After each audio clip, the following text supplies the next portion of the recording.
What's up, everybody? Sorry, I don't know why I did that. That was enjoyable, though. Welcome to the MLB Deeper Dive. It's another week of baseball here on the Stokastic channel. I'm Eric Lindquist, brought to you by Odd Shopper. TV's not working. I'm going just because I can.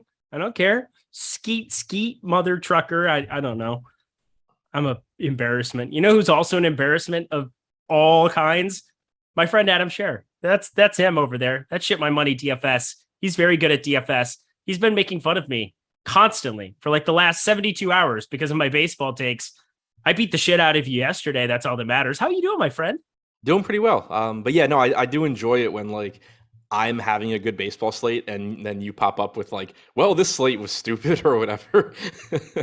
Yeah, because I mean, anytime you can play a 15 and 20% owned Toronto stack and they put up 28 runs on a 14 game slate, you just got to do it, right? Well, yeah, because you could play 1% Danny Jansen and get 45 points. So why wouldn't you? So did you do that? I had 10%, yeah. And he was in my main lineup that got me back my expenditures from the week before.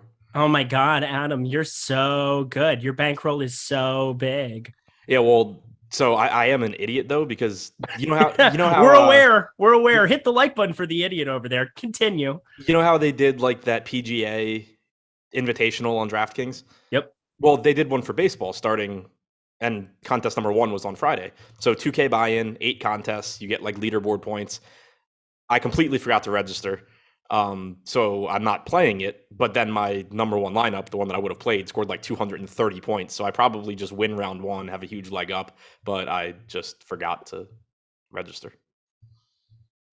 What an idiot. Yeah. It's okay. We're not all as great at life as Jordan Klein behind the virtual glass over there. He played a doctor, not just in real life, but on TV and in your hearts. Adam just learned that previously. Grey's Anatomy. Go check him out. He's good people. But excited to be talking through this baseball slate. Anything that miraculously changed for you other than an Arizona pitcher, but anything that you find different going into this slate from this morning when you covered it with Greg and now when you're going to cover it with a much smarter person than me?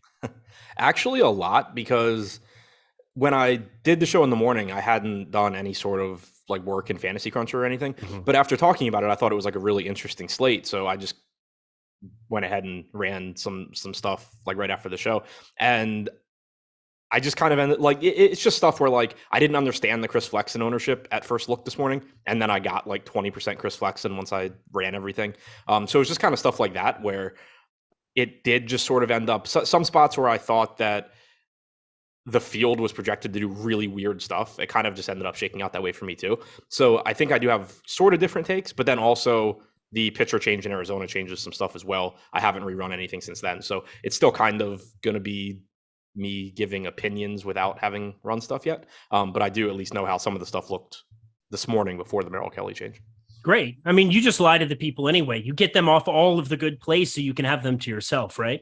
Yeah. As you know, as long as I say it with confidence, people believe me. I still don't believe you. You're a fraud. It's fine. Let's start breaking down some baseball, shall we? We've got Atlanta, Philadelphia, pretty big favorites here for the Atlanta side. The only pitcher I have remotely any confidence on, well, besides Ashby, of course, but he's my boy, is Max Fried on this slate going up against the Phillies. It's a difficult offense to be facing specifically. You know, it's awkward. It's kind of an awkward spot with pitching on this entire slate for me. Ranger Suarez on the other side, no thank you. But talk to me about Max Fried and what you plan to do with him at 25.7% he's currently at. Yeah, I mean, I think Fried makes a lot of sense here. You're kind of paying up for, I don't want to say no reason, but you're like overpaying from a strikeout standpoint. He's a very, very good real life pitcher. He's the best pitcher on the slate in terms of talent. I don't think that's really debatable, but he does only have a 23% strikeout percentage, which puts him like 6th or 7th amongst all the starting pitchers on this slate. 3.16 xFIP leads the slate. And it is a watered down Philly lineup. You know, you have Matt Vierling leading off. You don't have Bryce Harper. You don't have, well, Derek Hall is left-handed, but you don't have him. So it is, you know, a little bit of a watered down lineup. Their active roster only has a 98 WRC plus. I think that there is merit to getting the Fried, and you know, the field is projected to do so, just based on the fact that even if you are overpaying a little bit from a strikeout standpoint or an upside standpoint, just he's the best pitcher. And this strikes me as a slate where you probably aren't going to need like there's probably not going to be an abundance of like 30 plus fantasy point games from pitchers. It's probably one of those slates where it's more so like, as long as the guy doesn't get killed, you're live. And Fried being the best pitcher on the slate is obviously relatively unlikely to get blown up. So I think from that standpoint, he looks good.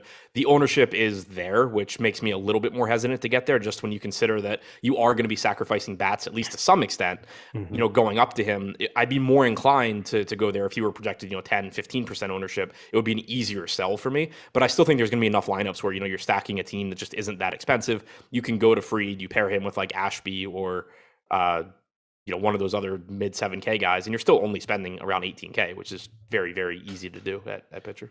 Building one lineup for FanDuel purposes. Your favorite site in all the land is what I'm told. Max Fried, 10.5, Aaron Ashby, 7,400. You're making one lineup. What do you probably want to do? Yeah, I think it's one of those two. I included Ashby in my tournament plays video for FanDuel just because he is so cheap. And so even though he's getting ownership and is technically overowned, you're just going to be able to do whatever you want with the bats around them. What actually is really interesting to me on FanDuel, if you're building one lineup, is Tony Gonsolin. Yeah. Because he's in that same price range as Fried. Right now, he's projected for a quarter of the ownership. And even though Fried is a better pitcher, Gonsolin's still good. And this is actually the kind of slate where I like the idea of Gonsolin. Like, he's somebody that on a lot of slates kind of is difficult to get to because he'll be priced like an ace, but he doesn't strike guys out like an ace. But on this slate, he's got one of the highest strikeout percentages. Not a great strikeout matchup, but a good matchup overall. So I think that if I were playing one lineup on FanDuel, I actually really like the idea of Gonsolin. I really like that shout out based on the way my lineups look right now. For me, it just comes down to Tony Gonsolin on this slate is almost, I want to say secure. He's as secure as it gets. Over the course of this season, I don't think people understand 17 games he's started. Only once has he given up more than 2 earned runs. That's crazy. Was that Gonsolin or Fried? Gonsolin. Yeah. And I do think that there's regression coming for Gonsolin, but I don't remember. I think a lot of people do. I've seen that sentiment around quite a bit. Well, the thing is, and I think I talked about it on a show with Greg, but like, just because you're expecting somebody to regress doesn't mean you're expecting them to be bad. I think I talked about it actually in the context of Martin Perez, but Gonsolin's the same kind of thing. Like, I don't think Tony Gonsolin's going to continue to do what he has done to this point. I don't think he's going to be bad, though. I think he's just going to be worse than he has been. Agreed. And I will say on this slate, Max Fried and Tony Gonsolin, I'm glad that they're 10-5 and 10-2, because if they were priced for their regular strikeout stuff, if they were mid-9s or whatever, you'd be looking at crazy ownership. But it's pretty spread out at the pitcher position. And I think for good reason, because I think every team or every pitcher, there's a case you can make for a lot of guys in that mid-range. Odorizzi for the matchup, even though I'm not a huge fan of it. JT Brubaker's my boy, Ashby as well. There's just a lot of these 7K guys. So if you can get up to a Fried and you can get up to a Gonsolin for DK purposes, awesome. And then for FanDuel, I do love that Gonsolin shout out. His chances of a quality start bonus feels about as good as it gets. His chance for a win behind the Dodgers for FanDuel to get that 6 extra points seems as good as it gets. So that's 10 points kind of built into your lineups if he has a regular, like we're just talking a regular start based on the rest of his season. But we continue on. Let's talk bats here, because that's really the more pressing issue, I think, for this entire game outside of Max Fried. Of course, what are you planning to do with Atlanta bats in this game? So I think they look like a good tournament stack. They're one of the teams, I didn't really get to them in that crunch I ran at like noon. So kind of take that with a grain of salt, but I do think they look like a team that, I'd certainly be happy to get to. Suarez isn't a bad pitcher. He has a 3.98 xFIP this year, but he's only struck out 18.8% of hitters. You're pitching in Philadelphia. You're facing an Atlanta team that has a ton of right-handed power in their lineup. They don't have Adam Duvall now, so, that is one power bat that they're missing. 139 expected ISO to righties this year is also very good for Suarez, but the Braves are just one of those really high upside teams that when they're not popular, I like the idea of getting to them. I think the biggest issue, though, is just that they are really expensive. Like on DraftKings, or on FanDuel rather, because that's what I have in front of me, they have a lower top value percentage than the Dodgers, than Houston, than pretty much every other team. On DraftKings, we have them projected to be a bit under-owned, 4% ownership, 8.5% chance of being the top stack, but only 0.5% chance of being the top value stack. So again, just really expensive. And there are a lot of other good teams that have similar chances of success that are a lot more favorably priced. So that works against Atlanta. But, again, if you're able to make lineups that you like, there's no reason not to like the power that Atlanta offers here. Feels weird because there's so many spots to go on this slate. There's lefties you can get to. Kyle Schwarber's pretty darn good at life. Left on left against Fried. Then all these righties, Veerling, cheaper. You get Rhys Hoskins. You get some of those guys from the Philly side. But I don't know if this is the kind of slate where I want to be trying to attack Max Fried, especially because it's not like he's 40 or 50% owned or anything. Right, yeah, he's not getting crazy ownership, and it's just a slate where you have a lot of weak pitching, and then you have Max Fried, basically. So yeah, it makes it tough for me to want to get there, even against right-handed hitters this year. And like you said, you do have a predominantly right-handed lineup for Philadelphia, but even against right-handed hitters, a 22.5% strikeout percentage, 113 expected ISO, actual ISO is sub 100, 278 expected WOBA, actual WOBA is 260. He's been lights out against lefties, but it's just, he's a really, really good pitcher. Are you playing Max Fried in cash today? Probably not. The lineup I built earlier, it seemed like I was going to be going Ashby plus one of Manaea or Odorizzi. I haven't rerun anything since then, but I think chances are just saving that couple $1,000s is going to let me get the bats that I really want. I think that makes a lot of sense. I would say he's the most secure pitcher, him and Gonsolin 1-2, but you are definitely paying for that security. Anything else from this game for you? No. All right. Smash the like button as we continue on to Tampa Bay at Baltimore here. Your Baltimore Orioles. They lost a series against the Yankees. You know what a lot of teams do? Is they lose series to the Yankees over the weekend. That's how it works. But now hosting Tampa Bay here in this spot, it's Corey Kluber, it's Austin Voth. Nice hitting conditions once again in Baltimore. You live in a swamp. How does that feel? Miserable. So it's actually cooler today than I thought it was going to be. Oh, okay. The original forecast was that it was supposed to be like mid 90s for, I don't know, eternity. So I didn't even look at the weather today. We were doing the show and I was just like, yeah, it's, mid 90s again in Baltimore. And then I looked and it actually isn't. And it looks like it might rain. And I think it's supposed to cool off a little bit. But either way, it's humid. It's always humid. It never stops being humid. It's going to be warm enough. It's still good hitting conditions, even if it's not as good as it was over the weekend. You know where it's never humid? San Diego. It's a great place to live. I was thinking Los Angeles. Yeah. Specifically Toluca Lake or Marina, beautiful places. Where when I go to San Diego, it's always sunny. When I go to LA, the sun never comes out. So it's so hard. It's so hard being here. Oh my God. Grow up, Peter Pan, Count Chocula. Corey Kluber, I don't know. Is this a slate you could possibly get to a share or two? I'm not. So probably not. Okay. He's one of those pitchers that I think is going a little bit under-owned relative to his chances of success. We have him with an 8% chance of being a top 2 pitcher, 2% projected ownership. I think that when you compare him to like Jake Odorizzi at 20% or Chris Flexen at 20% individually, that's too big of a gap. But also, you're only talking about one spot in your lineup there. So, if you need to save ownership at pitcher, going to Kluber is fine. He's a good enough pitcher. He's got a 21% strikeout percentage this year, 3.92 xFIP. But most of the time, I'm going to be able to just, find lower on stacks and then get better projecting pitchers. Makes sense. It's just not going to be for this slate. Really, there's not even that big of an argument I can really have to try to get to him. Yeah, it's just kind of a write-off from pitching for me. Let's talk bats because Baltimore confirmed guys that I am getting to at the top of this order. Seems like it's just another day ending in Y when that shows up. 5.3% ownership share, a little bit of negative leverage, but I still think there's enough potency at the top of that lineup. I'm not worried about Corey Kluber at this stage of his career. And then on the other side, going up against Austin Voth, this seems like an all right spot to Detroit. Can Tampa Bay come through one time in the next month? It feels like there's always some kind of a case that can be made to land on this team. They were just playing in an inferno in Kansas City over the weekend and did absolutely nothing with it. How are you planning to utilize stacks in this game? Yeah, I mean, it seems like they've disappointed every chance they've gotten for a really long time. One thing I will point out with Austin Voth is that he's improved since coming to Baltimore rather. He has a 3.87 xFIP overall this year. As a starter, he has a 24% strikeout percentage and a 3.45 xFIP. He's talked about the fact that the Orioles are more analytically driven than the Nats, and that since coming, he's learned a lot of stuff, and that's helped him get better. I don't know exactly how to quantify that. You still have a track record of this guy not being a very good major league pitcher, but that is something I think to at least keep in mind, just because there's that natural inclination to just be like, oh, Austin Voth sucks, whatever, blah, blah, blah. He really hasn't. That being said, I still think you can go to the Rays here. It's a nice park upgrade for them, especially left-handed bats. Diamondbacks, they don't have to deal with the massive wall 400 feet away in left field.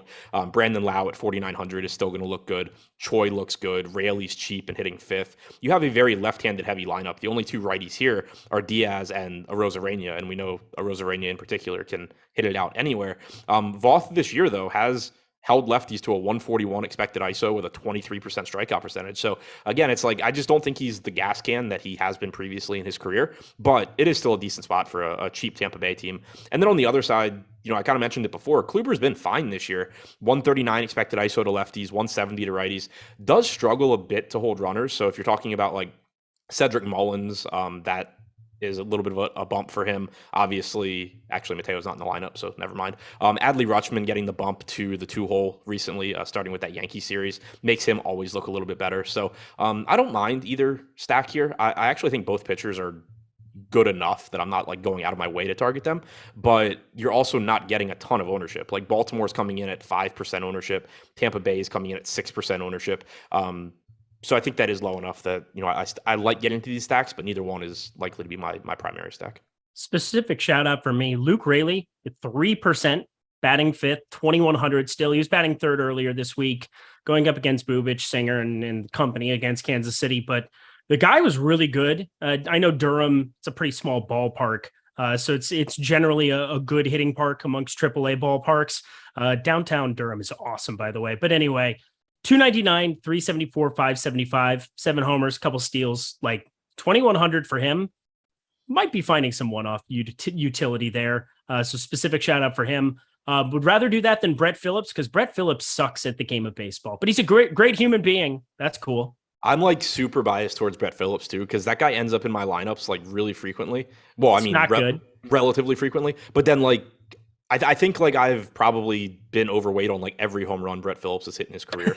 Like there have been so many times where it's just like, oh, Brett Phillips grand slam. And it's like, oh, okay, cool. I have like 20% for some reason.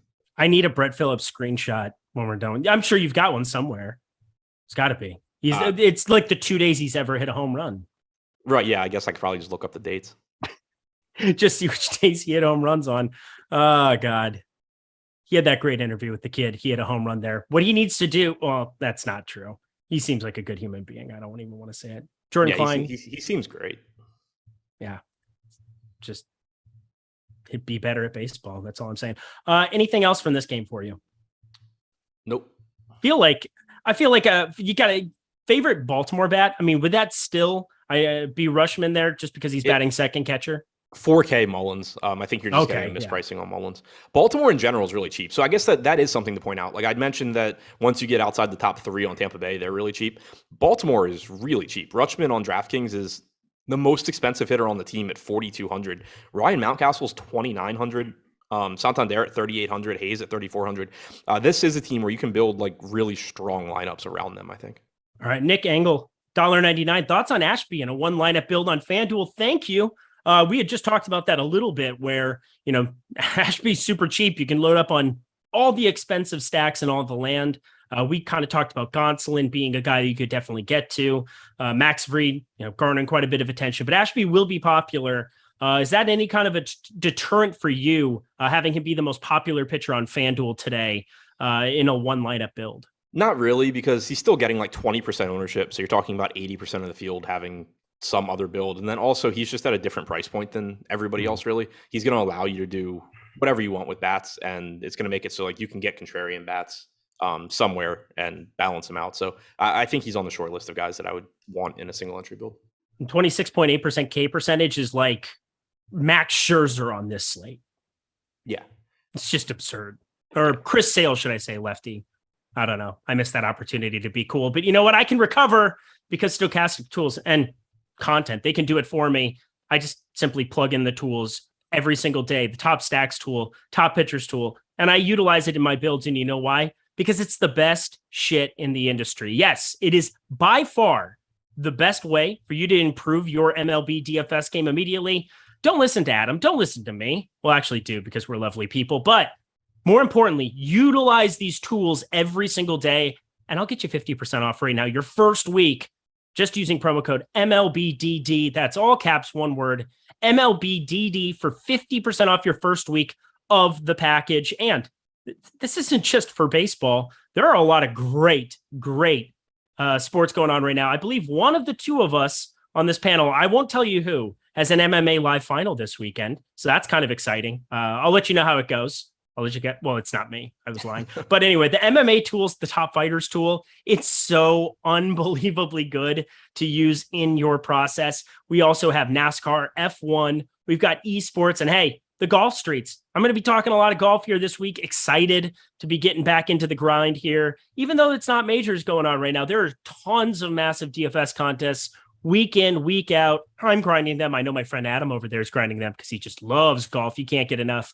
But guys, stop guessing, start winning, and join us at Stokastic Plus today and use promo code MLBDD while you do it, because saving 50% off is a big deal. You should constantly be utilizing all these promo codes anytime you can. MLBDD, use it. All right, my friends, we continue on. Third game of the day. We'll make up a little bit of time here as we go. Oh boys, this one got me some hate on my Lindy's Leans, Likes, and Locks video, because I actually like the Detroit side of this one, but I digress. It is Manaea. He's the way better pitcher than Hutchison. It has more to do with value there. From a DFS perspective, I'm definitely going to be playing Manaea, so don't get me wrong. I just don't think there should be minus 155, minus 165 favorites here. But talk to me about Manaea. You said he might be your second cash pitcher here. Make the case for him. He's just one of the more talented pitchers on the slate. He's facing the Tigers. He is a little bit more expensive than this like entire range of pitching options, which is why I said he might be. But 8,800 for a guy that has a 23.9% strikeout percentage, 3.94 xFIP. He's another one where, like, on a lot of slates, he kind of gets buried. There's several guys like that on this slate because he'll be around 9K and he'll be on a slate where there's like four pitchers between 10 and 10.5 that have 30% strikeout percentages and he's at 24% or 23%. That's not the case today. He is at 23.9% for the season. He's facing the Tigers. The Tigers are most likely, or I guess that lineup is probably out. Yeah, the Tigers have a right-handed heavy lineup. Riley Green and Harold Castro are the only lefties in it, but that's not overly concerning here. He has struck out 25% of righties this year. That's actually higher than his strikeout percentage against lefties. 155 expected ISO to righties, 313 expected WOBA. Both are actually better than his actual numbers, so suggests that he's been getting a little bit unlucky. He's just one of the more talented pitchers on the slate, and he's facing the Tigers. All right. Makes sense. Again, he's a good pitcher. I mean, everything San Diego does revolves around what that staff's doing. It is 80 degrees. The wind's blowing out to left, a little bit out and to the left here. Baez made the lineup after getting hit on the elbow yesterday, so he's all good to go. But that matters more from a real life perspective than it does from a DFS perspective, because he strikes out a ton, and that is good for Manaea. That's for sure. 24% K percentage is actually improvement in that regard for him compared to, 33.6% that he had last season. Oopsie daisy. But we continue to the Padres bats, because Drew Hutchison is just horrendous in every single capacity. A 14.3% K percentage, a 10.9% walk rate, a 342 x WOBA. Oh my. San Diego, kind of surprised to see them as the fifth most popular stack on DraftKings today. I understand with the current iteration of this lineup, it's not all that intriguing, but you get a cheap Mazzara, batting cleanup, you get Cronenworth, Machado, Profar. I'm finding myself getting to this team quite a bit. How about you? Yeah, in the crunch I ran this morning, I think I got around the field, which is, I think, reasonable given that they're basically projected for the ownership they deserve. But it is obviously a good spot against Hutchison, certainly one of the weaker pitchers on the slate. Limited sample this year, but 201 expected ISO to righties with only a 10% strikeout percentage. Sets up really well for Manny Machado in particular. 153 expected ISO, 20% strikeout percentage against lefties. But, while Machado is the one that really stands out, you mentioned that price tag on Mazzara. That looks really good. 3,800 for Profar leading off looks good. Cronenworth is just really good overall. Yeah. So it's still a just pretty appealing spot. Also, I think Detroit kind of gets a bad rap as far as hitters parks go, because it can be difficult to hit home runs with the massive center field, but it is still a good park for scoring runs. Typically, you see higher exit velocities there.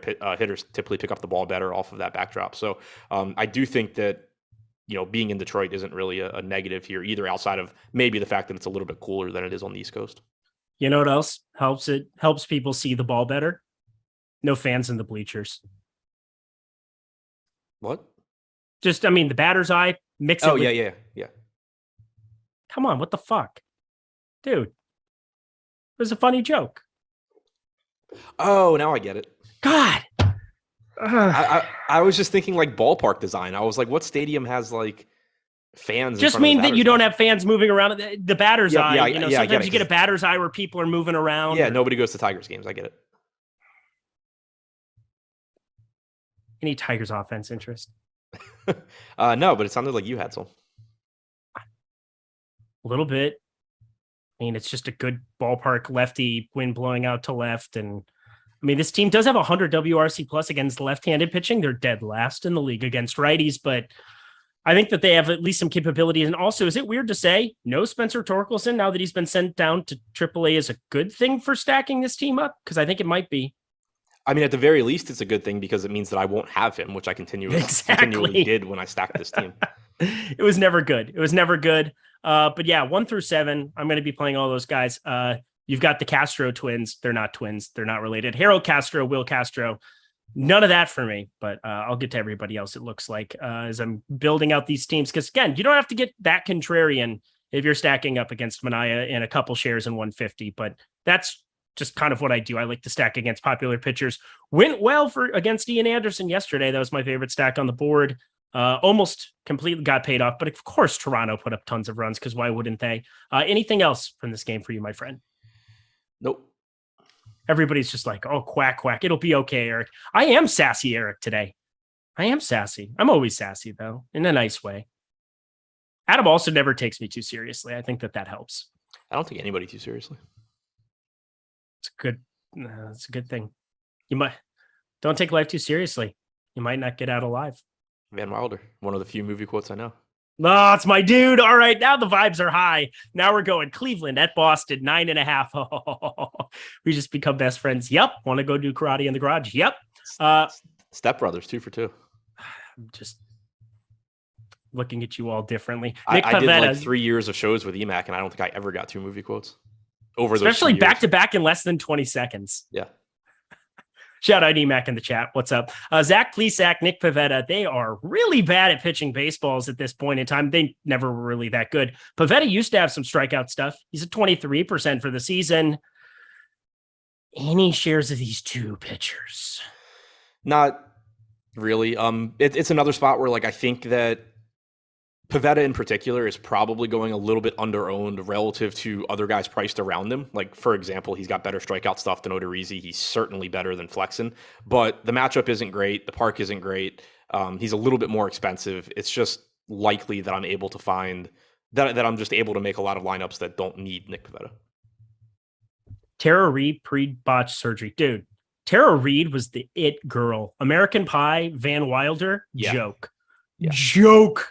How hot she was. Was that a scary movie or 1 or 2? It's one of the two as well, I think. I don't remember. Maybe not.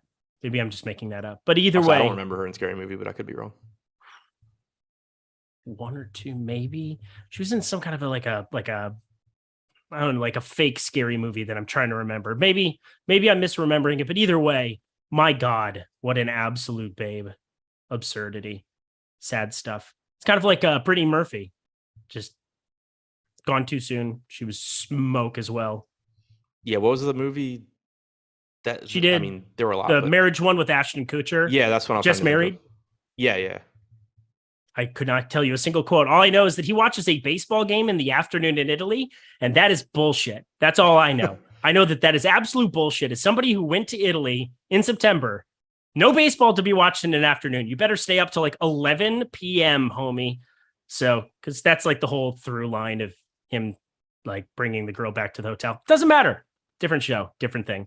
Yeah, that's enough of this, isn't it? No, we're talking these pitchers. We don't want to do that. Let's talk offenses. Much more pertinent. Again, Boston, they're really bad at playing defense, apparently. And, you know, some of us on this panel also luck box home runs that just get hit to center field as flyouts that turn into grand slams. But I was actually telling people who it is. You were? Yeah. He's such a disaster. Of course that happened to me too. I had like 0%.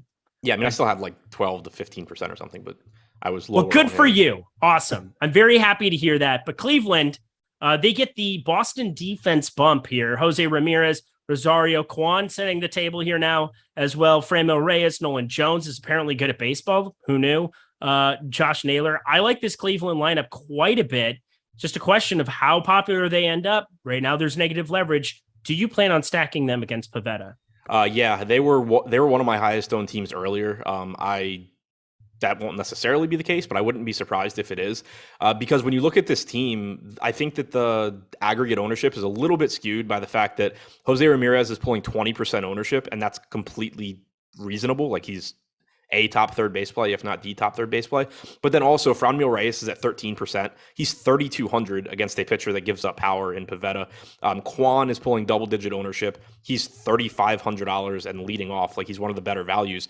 And then outside of that, you're not getting anybody above 7% ownership. So in terms of like a full stack, you can still get modest ownership overall if you leave out one of Ramirez, Reyes, or Kwan, even more so. So I think that this is still a team you can get to. Pavetta throughout his career has always had pretty decent strikeout stuff. He's also always given up power. 1.17 home runs per 9 this year. That's the wrong guy. 172 expected ISO to lefties, 180 to righties.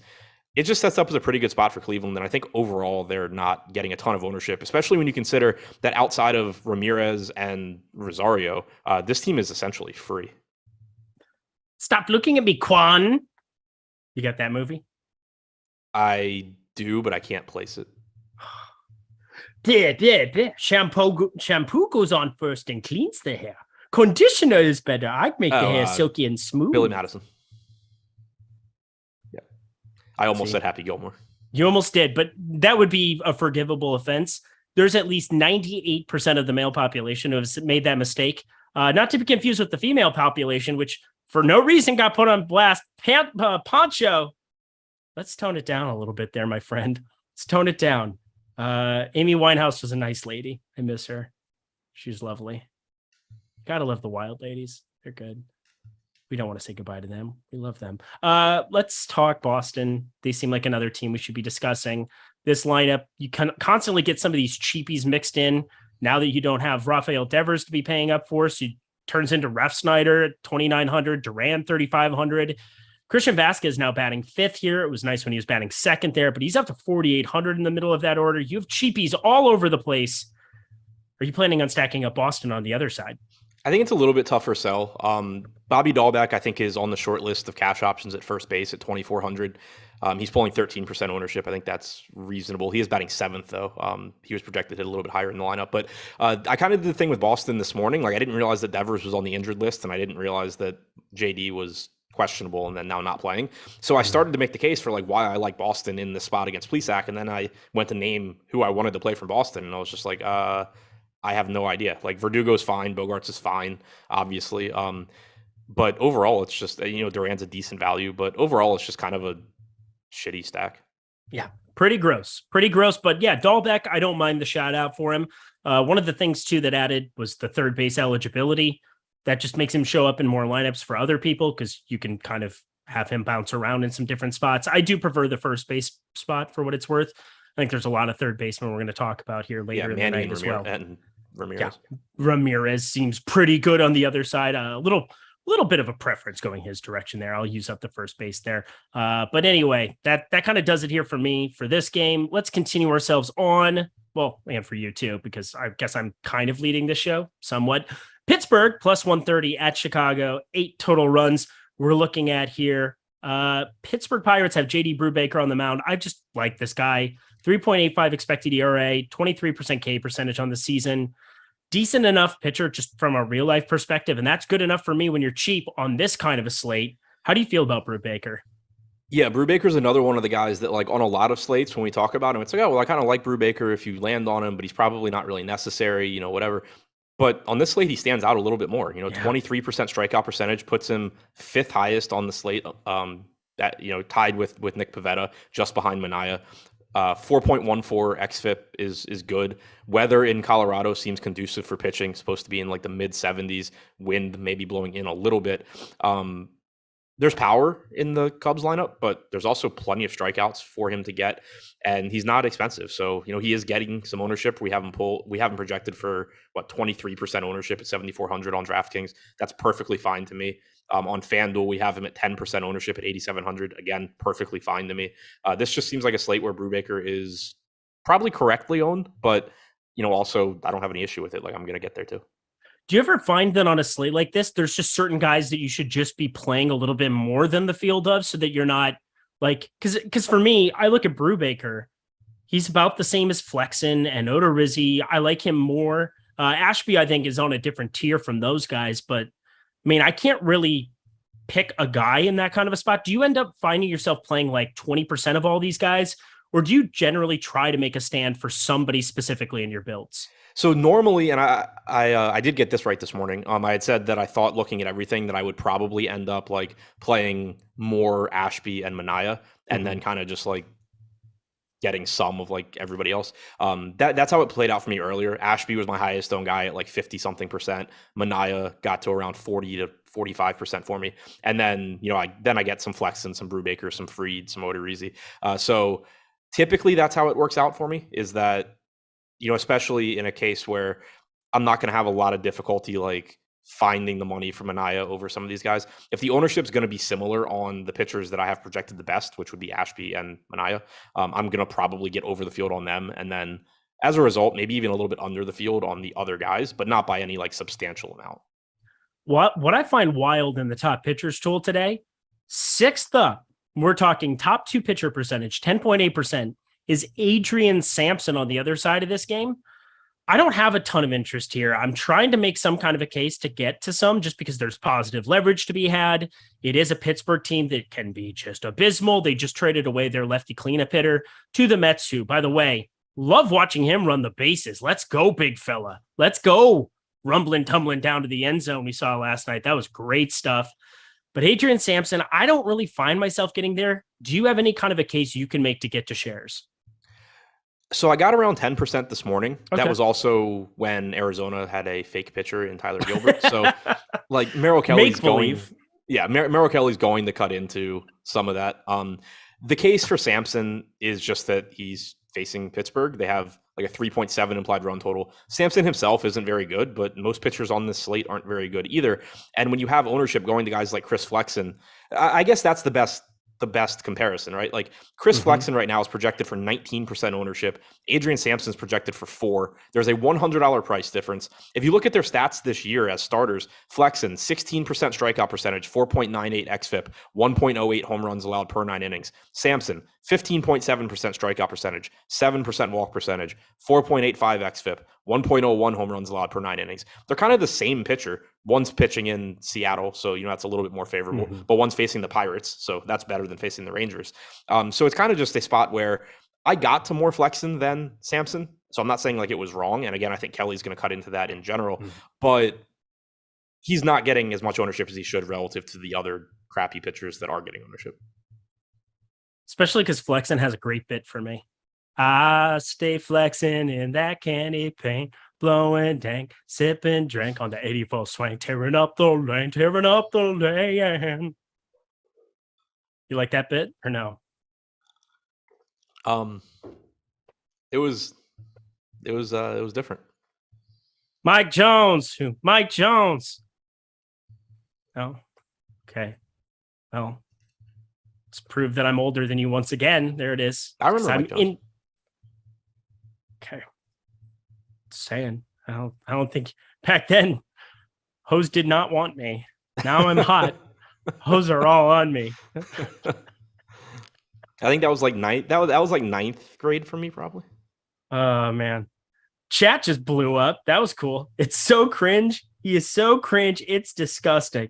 Oh no. How dare he have fun and make jokes as we're talking through a baseball slate and bring up some of the best early 2000s rap that there ever was or there ever will be. Coming up, I was confused. My mom kissing a girl. Yeah, you know what's up. Let's go. All right. It's fine. I don't need your approval. I'm great. Pittsburgh bats, no interest? Very little.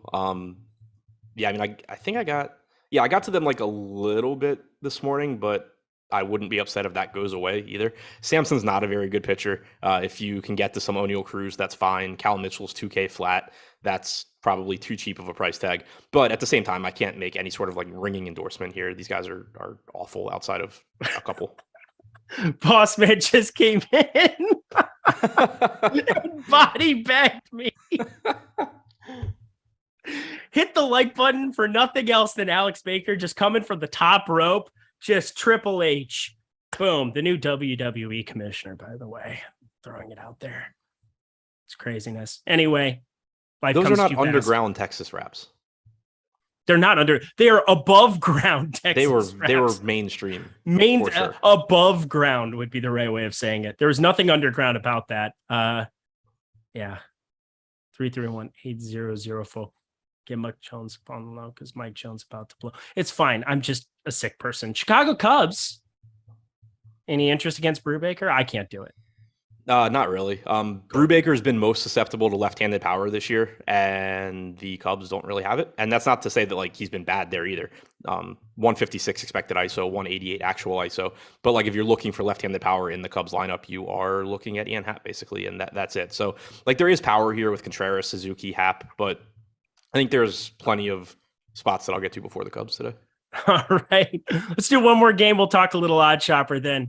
I'm sorry, Alex. I apologize. Think I would learn by now. I digress. I have not. 2, Colorado, Milwaukee. We should be talking about this one quite a bit. Not with Kyle Freeland on the mound because he is trash, but Aaron Ashby, the newly minted, paid Aaron Ashby on Saturday, got a nice contract. Could be worth up to next to $50 million over the next 5 years. I mean, you know this. You've now met him, but I have a Brewers insider. I get the word. I will say that the Brewers are absolutely in love with this kid. They could not believe how good they got it with this contract. Just saying. I think that completely makes sense to me because looking at his mix, he's just been unlucky to this point of the season from everything I'm looking at. Has a phenomenal pitch mix. Yet another starter that I have a lot of faith in, but he's going to be the most popular pitcher on today's slate. He's 7,700 on DK, just fractionally higher than Manaea, Max Fried, and such, but his strikeout stuff is as good as it gets on a slate like this. Are you worried a left-handed pitcher going up against the likes of this Colorado Rockies lineup? Not particularly, especially at this price tag. 7,400 on FanDuel, 7,700 on DraftKings. As a starter this year, 24.8% strikeout percentage, 3.76 xFIP. The strikeout percentage leads the slate. He does walk too many guys, 11.2% walk percentage. That's an issue. But against right-handed hitters this year, which we're seeing a lot of them for Colorado, 25.8% strikeout percentage, 109 expected ISO, 279 expected WOBA.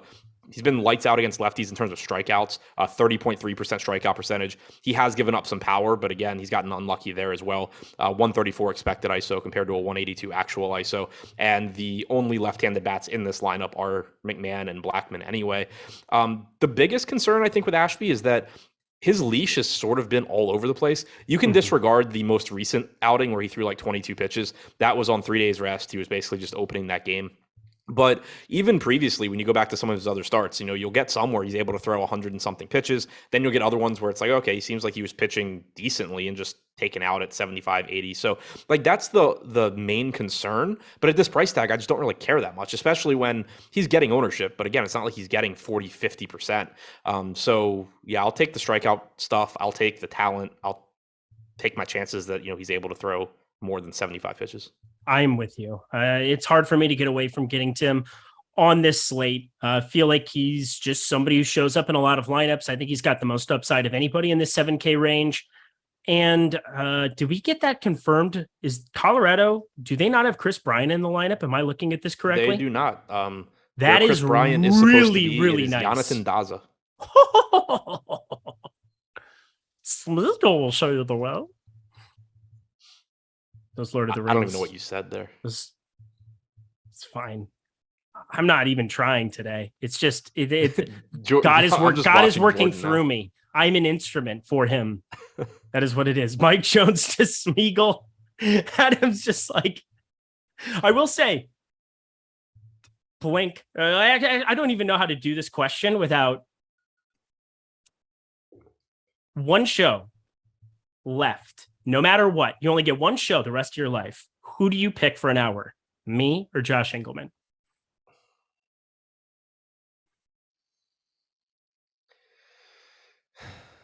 Man. There's some pros and cons to both of these. Probably you, because I don't want to spend my last hour arguing with Josh over stupid shit. Dude, his wins above replacement, it's just not applicable to the build of this construction of the basketball team. I'm telling you right now, Gordon Hayward is a serviceable piece, and people do not give him the respect he deserves. Something like that. Yeah, pretty much.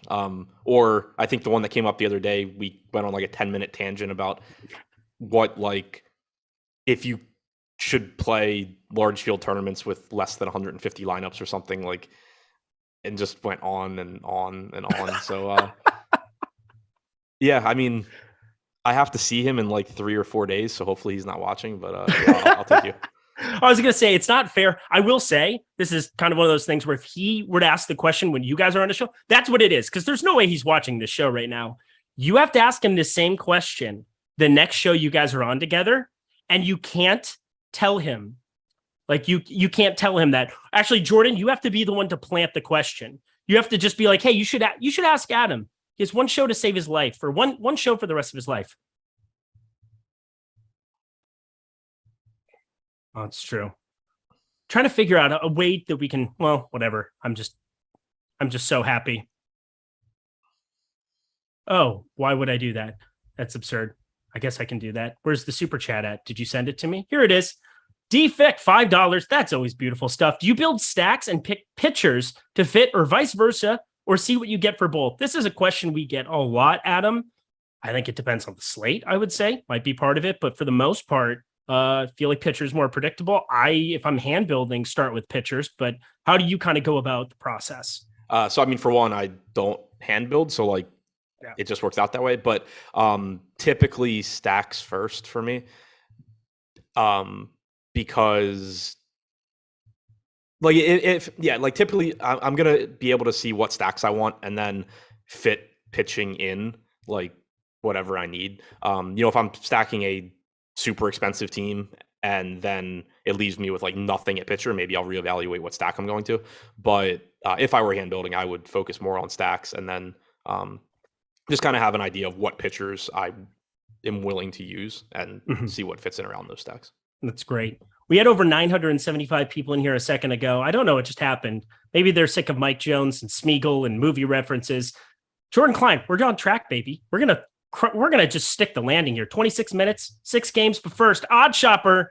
That's where we're heading. They are the sponsor here. It is the future of our company. It is absolutely one of the best. Well, it's my favorite part about working here is having all of these great pieces of tools and content developed by Alex Baker, who bodied me earlier. So maybe I'm upset about that, but I don't think so. He's a lovely human. So Alex Baker, Steve Buzzard, Sean Zahn, Eddie Lai, we're talking some of the best and brightest when it comes to DFS. And now sports betting, they have absolutely crushed the game when it comes to putting up these projections. We have different projection systems. In fact, you can do Stokastic, you can do the Sharp Sportsbook lines over here. All you have to do, sign up with your email address, and you will get access to the best baseball. And we still have golf bets going strong, NBA and NHL when those get back. Well, I know we'll be adding NFL to the fray here as well.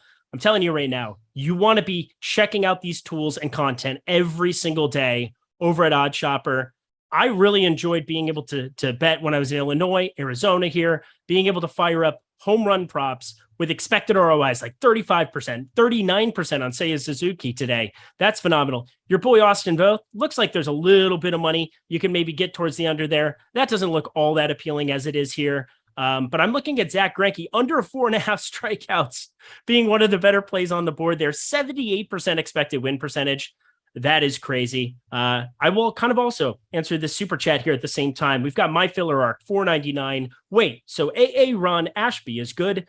So don't take the under in his pitching outs for prize picks. Well, my friend, we also have a parlay builder up at the top. You can go to the prize picks parlay builder and you can see some of the best plays that they have in the top corner. They're almost always strikeout props. And so there are 5 better strikeout props to be getting to, according to Odd Shopper on today. On today's slate, we've got Jake Odorizzi there. The under of 4.5 is the number over at Prize Picks. Expected win percentage of 68%. That is a phenomenal number to be locking in for Odorizzi. So check out that Prize Picks parlay builder. Kind of wanted to build on top of it, but considering Ashby isn't even on that page, you know he's going to have less than an expected win percentage of 58%. That makes that a pass for me, no matter what the number is. But looking at the under of his pitching outs as well, it's such a wide range of outcomes. I think you're probably steering clear of that. Any poll on Aaron Ashby Let me find what that number is here for pitching outs on Prize Picks super quickly for you. I would leave you to your own devices and say something, but I know you'll just hang me out to dry, so I better find this quick. Aaron Ashby, 16 and a half outs. Seems about right to me. Yeah, it's like 5 1/3. Yep. Way to go. That was math. Yeah, that's why I'm so good at DFS. I can do quick math like that. Jesus Christ. It seems like correct. I'm with you. So don't bet that one. Check out my Prize Picks video over on the Odd Shopper channel. While you're at it, that can be where you can find some of the best tools and content. So do that. Guys, this is just a phenomenal site. So Prize Picks, check that out. Use promo code Osmo. It's still promo code Osmo to get $100 over there. But check out Odd Shopper, sponsor here of the Live Before Lock show and Deeper Dive. So great having all the guys do so much great work over at Odd Shopper, and it continually, I know from being in Chicago and chatting with some of the guys, our guy Bert behind the scenes, we got a lot of cool changes coming to Odd Shopper very, very soon. So check it out. All right, back to the baseball. I gave it more thought. I have a more correct answer for you versus Josh. It depends which show. Is that all you thought about for the 5 minutes I was talking? That I can talk about on this show. Oh my God. DMs. And we're back. Go ahead.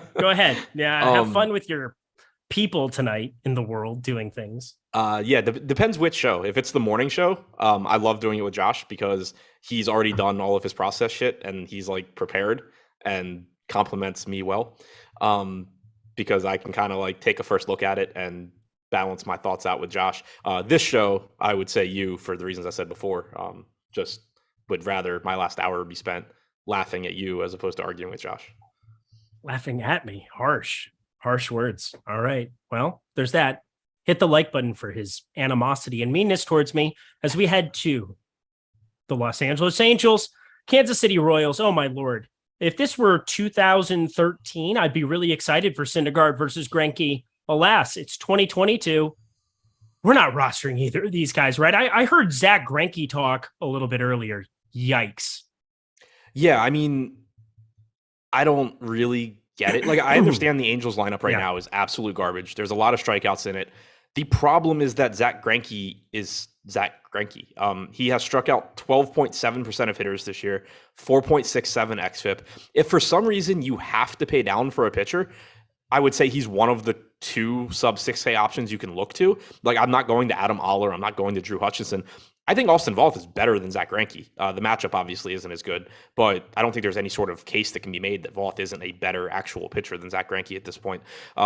So even between them, like if Greinke's going to get 14% ownership and Voth's going to get 1, I kind of like the idea of going to Voth, even though he doesn't project as well. But 2, I really just don't think you need to get there all that much when you can just mix and match these 7 to 8K guys, spend around 15K at pitcher and do whatever you want with bats. If you want to spend a little bit more, even if you go up to like Fried and a 7K pitcher, you're talking about around 18K. You're still averaging around 4K per position on DraftKings after those pitchers. There's just not a huge need for me to get to Zach Greinke, especially when he's pulling ownership, given as bad as he is. So, like, if you're going to get strikeouts out of Zach Greinke, this is obviously the matchup where you can do it. But I just don't see a huge need, especially with him pulling ownership. Yeah, especially with an Angels offense that I backed yesterday. There's no way that I'm not going to back them a little bit again today. I thought yesterday, just with Ian Anderson as popular as what he was, it was kind of a no-brainer stack, a little bit less so. It's not like Zach Greinke, you're going to get all the leverage and all the land stacking up against him, but 14.4% now. I'm very surprised. Even on this slate, I never would have thought Greinke would be projected around 15%. Yeah, I mean, it's weird to me. Like, he's projecting good or projecting well from a point per dollar standpoint, I guess. You know, we have him at 11 DraftKings points at 5,900. I've seen him higher, elsewhere. So maybe that's driving up the ownership too. But I don't, on top of the fact that it's Zach Greinke, like my biggest issue is just a roster construction thing where, like, do I really need to save $1,300 or something from like one of the 7K pitchers to Greinke? Just like for what? Right. This doesn't strike me as a slate where I need to go dumpster diving on Zach Greinke at 15% ownership. And any Noah Syndergaard, your favorite pitcher in all the land, if I do recall. Yeah, I hate when this guy pitches. I said it this morning because I just end up jamming in guys against him, and then it doesn't work. And we're going right back to that today, I think, at least based on what I got this morning. No Bobby Witt in the lineup for Kansas City after leaving yesterday's game early. That's disappointing. But you still have Merrifield now back at the top of the order. You have Benintendi, Melendez, Dozier, Pasquantino at 2,400 is a ridiculous price. But Syndergaard's just so bad at holding runners. So the case that I made is this isn't a particularly good spot for Kansas City in terms of scoring runs. They're playing in Kauffman where it's tough to hit home runs. The weather is much cooler than it was over the weekend. Looks like it's dropped like 25 degrees since that Tampa series. But if they can just bleed Syndergaard for singles, they're basically going to get doubles, triples, and home runs from stolen bases because he's so bad at holding runners. If you look at Kansas City so far this year, Merrifield, 14 stolen bases. Lopez has 7. Benintendi only has 3. Those all might have come against Syndergaard. I'm not sure. Dozier has 2. Taylor only has 1, but he'll run if he's on base. Dozier will run on Syndergaard as well. So it's just the stolen base upside is just always so appealing to me against Syndergaard. I do expect that I'll get less in the aggregate now than I did this morning because I know this morning I had 33% Bobby Witt. So obviously that's obviously that's going to change. And my total exposure to KC will come down. But I still think it's a good spot in tournaments just because even though Syndergaard hasn't been bad this year from a run prevention standpoint, 4.2 xFIP, 1.1 home runs allowed per 9, he's pitching the contact and there's obviously some chance that Kansas City just lights him up. Like that's obviously greater than 0%. But there's also just that risk when you pitch to contact like Syndergaard does that you're just going to get BABIP to death. And for most teams against most pitchers, that's not a good DFS outcome because you're getting 3 points at a time. But when that 3 points is accompanied by an extra 10 because you get the steal to third base, that's really not bad, even if it doesn't result in a ton of runs. So I do still like Kansas City here, but certainly not as much as if Bobby Witt were in the lineup. Yeah, shout out Nicky Lopez in the 9 hole, 7 stolen bases on the season. Get on base in one of the 2 or 3 times he's going to show up. He's usually a guy I don't ever land on when I stack up Kansas City. I will land on him a little bit in this matchup, actually. So good. I mean, that was just a pretty comprehensive breakdown of everything from the KC side. Angel side, Mike Trout, people were asking, is he in the lineup? No, he's not going to be the lineup for a while, it would seem. Not just because he's hurt, but because they're not really playing for anything at this point. But Joe Adell, the Mike Trout of the future, if you will. That's probably not true, but I love him. Batting 6th, 2,200 now for him.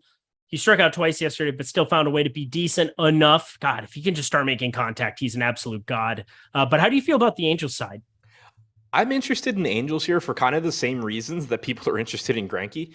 Like, people are looking at Greinke and saying, oh, well, he's facing the Angels, so he's going to get strikeouts, which he certainly could. Like I said before, it's as good a strikeout matchup as Greinke's going to get. But the flip side to that is guys in this Angels lineup do have power. They just suck at making contact with the baseball, but they're facing a pitcher in Greinke that has struck out 15.5% of righties and 8% of lefties this year. You talk about Joe Adell. The guy's got massive power and a ton of speed. He just strikes out 30-something% of the time. There's a pretty good chance he's putting the ball in play against Zach Greinke. And when Joe Adell puts the ball in play, good things typically happen. Shohei Ohtani obviously is fantastic. Jared Walsh is another one. He's $2,700. He's got tons of power. He just can't make contact with baseballs. He's got the platoon advantage here against Greinke. He's got a ton of power. Makes that look pretty good. Taylor Ward is 3,900. We know he's a good hitter. Stashi's got power at 3,200. So again, the park sucks. The weather isn't great for hitting. But I do just like the idea of a team that has the raw power that the Angels have, taking on a pitcher in Greinke that doesn't miss a lot of bats. I just kind of think it's the lower owned side of the argument that people are making in favor of Greinke. I'm with you. Yeah, I'm just going to be getting some Angels as well. Just gonna fit into some lineups, and we're gonna run it back today. Not nearly as bullish as what I was yesterday, but that really has to do nothing with Greinke and everything to do with the fact that Greinke is not nearly as popular. Anything else from this game for you, my friend? Has anyone told you kind of look like Tony Romo? Not Tom. Hey, Jim. No, nobody's ever said that about me. I think it's just like the mouth area, but I get just, young Steve Mariucci based on Joey Corman and Jordan Klein. I can see that. Yeah, I get Jake Gyllenhaal. I get Tobey Maguire. Somebody called me Jake Gyllenhaal the other day on one of these shows. Well, they were drunk. Yeah, I mean, how fucked up were they? Jake Gyllenhaal wishes he looked like me. That's why Jake Gyllenhaal. I have nothing that I can say complimentary. We're going to move on. We're moving on. That's what we're going to do. To me or to him? What? No, I think you're a lovely person is what I was getting at. Yeah, that's what I thought. I was going to put a cowboy hat on you.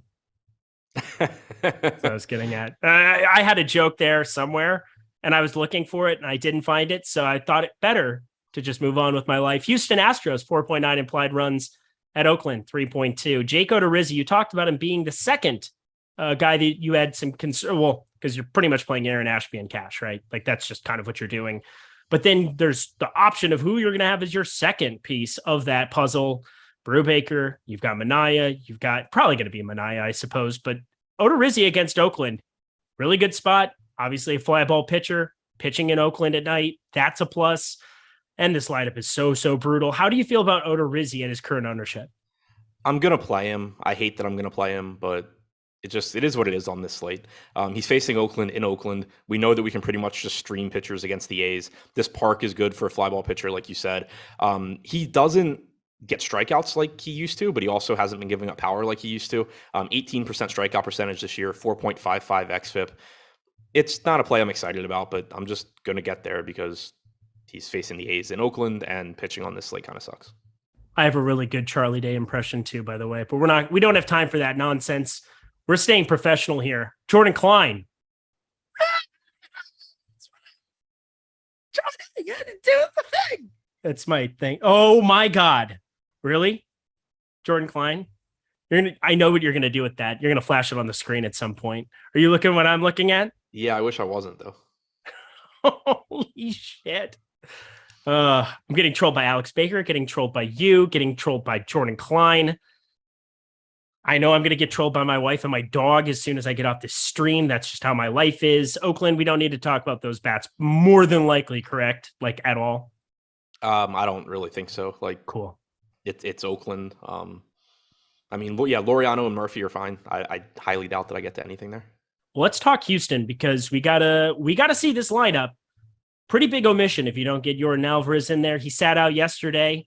He has some kind of hand soreness is what I saw. I think that's, maybe I imagine that, but I think it was hand soreness. We need that lineup out though. He's projected for quite a bit of ownership here on this team. Him and Kyle Tucker, as they should be against this Aller character. He's bad at throwing baseballs as well. It's not a great ballpark, but this is a Houston team that, in the aggregate, 5% ownership as a team. I'm interested in some Houston bats at those kind of numbers. How do you feel about them? Yeah, so am I. They're kind of similar to Atlanta for me in that I think they're still kind of difficult to get to, and I didn't get to a ton this morning. I hope I get to more like in my actual lineups. But the only thing working against them is that they're relatively expensive. They're in Oakland.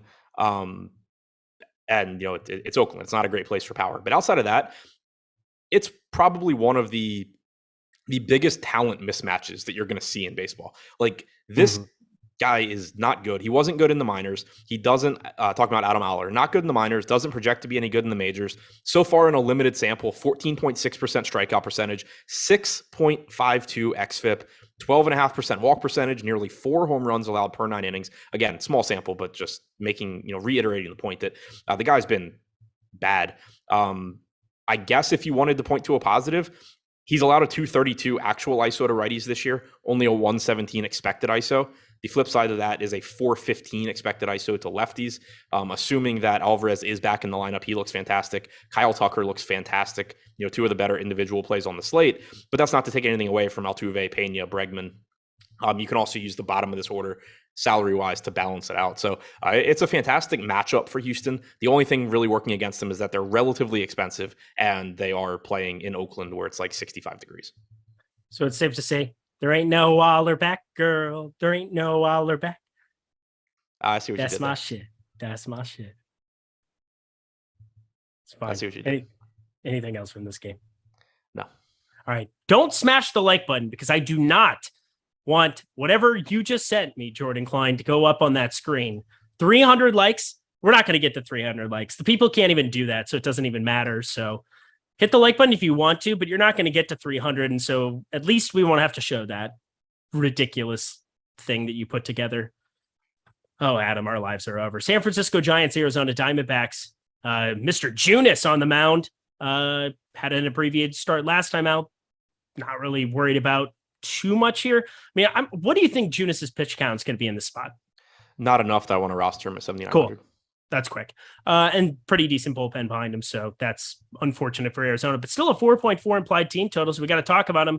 But Merrill Kelly's the guy I want to talk about the most here. Obviously, that's the drastic change. You went from an absolute nobody earlier in Tyler Gilbert to an absolute somebody in Merrill Kelly. He's now pulling 10% ownership, and that is not enough. If we were at lock right now, I would be well north of that, even against San Francisco. Would you be too? Yeah, I don't love the matchup against the Giants, but it is still a solid park to pitch in. Kelly is one of the more talented pitchers on the slate. Not great strikeout stuff, but he's another guy where normally when he pitches, it's kind of just like, I don't really want to take bats against him. I don't really want to roster him because he doesn't get enough strikeouts, 19.7%.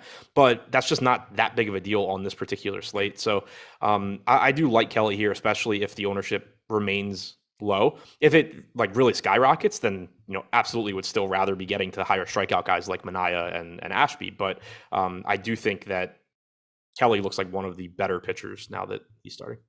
Holy shit, they're 233. They're coming for us, Adam.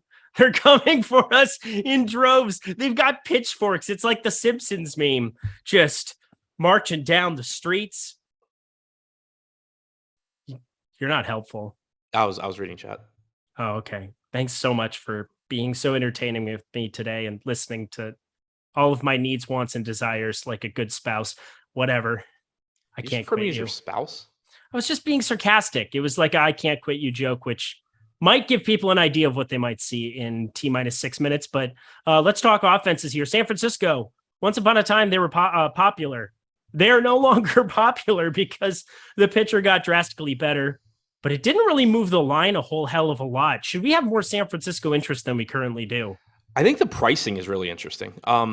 You're going to get a better San Francisco lineup now because Kelly's right-handed as opposed to Gilbert being left-handed. Clearly, the matchup is not as good, and San Francisco was a team that I was getting a lot of this morning, even though you do have that pinch hit risk. But now, Brandon Belt at 3,600, Jack Peterson at 4,300, Gonzalez is only 2,300, Lamont Wade's only 3,500. I do kind of like the Giants in tournaments, even though I think, Kelly's obviously a better pitcher than Gilbert. I think Kelly's a solid pitcher in general. Only a 147 expected ISO to lefties this year, 125 to righties. They're really, really, really cheap and do have plenty of power. I'm with you. I think that that's a good breakdown. On the other side of this, going up against Junis, he's got the highest expected slugging out of any pitcher in this entire San Francisco pen, or not pen, just in the entire stable, starters or pen. But it doesn't really matter because it's still only a 400. Well, no, I'm looking at the wrong one. Don't mind me. That was stupid. 423 expected slugging, but yes, that still remains true. Good. I didn't lie to the people. That would have been weird. Harlan Garcia, 417 there for him. He's no good. But how are you feeling about Arizona on this side? Because I maybe think I should get to more than I have right now, but not really feeling it. I doubt I get to too much. Alec Thomas at 3K flat stands out as a pretty good value, but there's also just plenty of good value bats on this slate. Junis, for however many innings he's in there for, I don't know what that number is. Like I said, I just kind of doubt that it's enough that I want to roster him over all these other pitchers, but he's a good enough pitcher. I'm not going out of my way to target him, and then bullpen games are just never that appealing. So, the salary on Thomas, I think, looks pretty good. Kettle Marte is good, but he's also expensive. There's not a lot that I like from Arizona. All right, shows coming up later in the day. There is one. It is the Live Before Lock show. You guys don't need to go anywhere. We got Josh. We got Greg. We got our friends. The second most important person in Adam's life that he would rather do a show with. I know it's me because you're going to do an afternoon show for your last show. That's the rules. So okay. I'm the pick. It was always me. Washington Nationals 3.1 at the Los Angeles Dodgers, where they're playing their 48th consecutive home game, it feels like. 5.6 implied run total. Paulo Espino is so bad. Tony Gonsolin is so good. We already talked about Gonsolin a little bit, but remind the people why he's a good play today.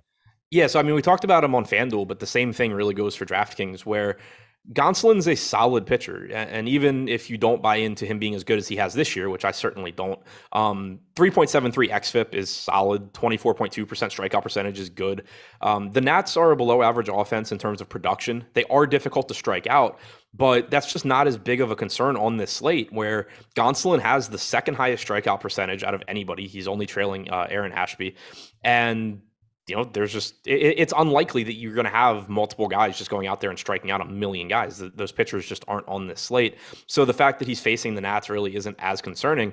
He's a little expensive at 10-2, but again, I don't think it's going to be that difficult. You pair him with like Ashby, or you pair him with any of those 7 to 8K guys, you're still going to have plenty of money to spend on bats. So I do think Gonsolin's just going a bit under-owned.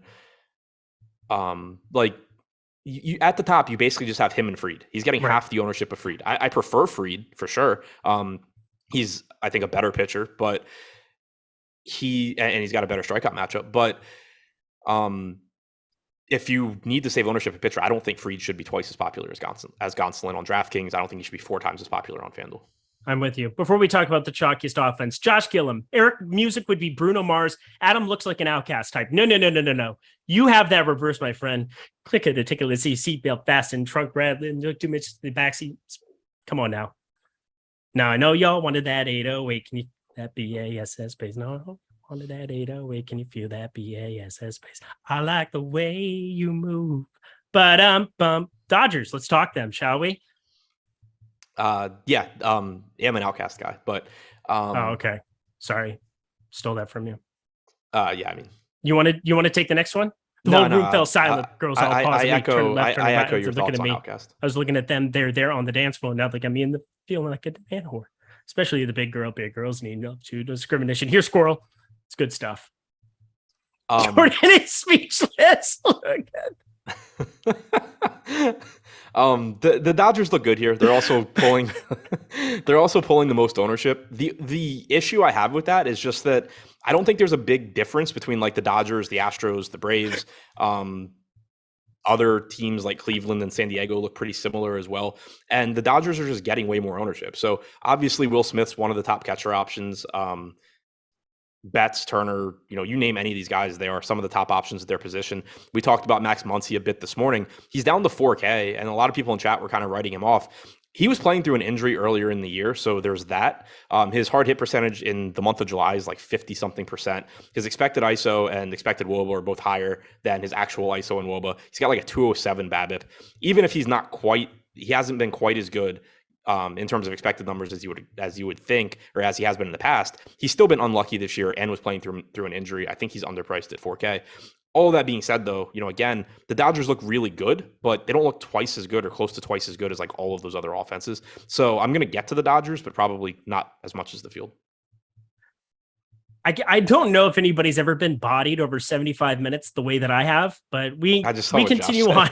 We continue on to a final game. Thank God, for your sake, for my sake, for everybody's sake. 1K people, you guys are some sick people. You guys, they like me. They really, no, they do not. They're here for Adam. Let's be serious. It's okay. I try my best to do my thing, but it's cool. Texas Rangers, Seattle Mariners, Glenn Otto, Chris Flexen. You said a little Chris Flexen. I don't know. I already did the Mike Jones bit, so we'll skip that. Let's just talk about him as a pitcher, because God knows we're not getting to the other side of this one. Yeah, I mean, and to be fair, Flexen sucks, but it's terrible. The park is good for pitching. He's cheap. He has a 16% strikeout percentage, 4.98 xFIP. The matchup against the Rangers isn't great. Like, they're not a bad offense, but they do have a sub-4 implied run total. Flexen is one guy that I think maybe I get a little bit less of now that Merrill Kelly is available. He was somebody that I didn't totally understand why he was getting 20% ownership this morning, but then I got around there. Now he's at 19%. I would like to get less than that. Like, I think like Flexen's the first guy that I would really like to pivot off of and get, maybe more Sampson or Kluber or literally anybody else. But you also just kind of run out of options on this slate. He does project relatively well just because he's pitching in Seattle. So he's fine. I don't feel strongly about him. I would love to get less than I did this morning, but he also just seemed like a necessary piece at 7,200, especially if you're max entering. Much easier to get away from if you're playing 1, 2, 3 lineups than if you're playing 150, because while I don't like Flexen, I also don't feel the need to be jamming in like 80% Odorizzi or any of these other bad pitchers either. Hey, Adam. Yep. These sick people got over 300 likes. Oh, good. Oh, great. It's all right. It's nice knowing you. Oh my God. That is just ridiculously bad.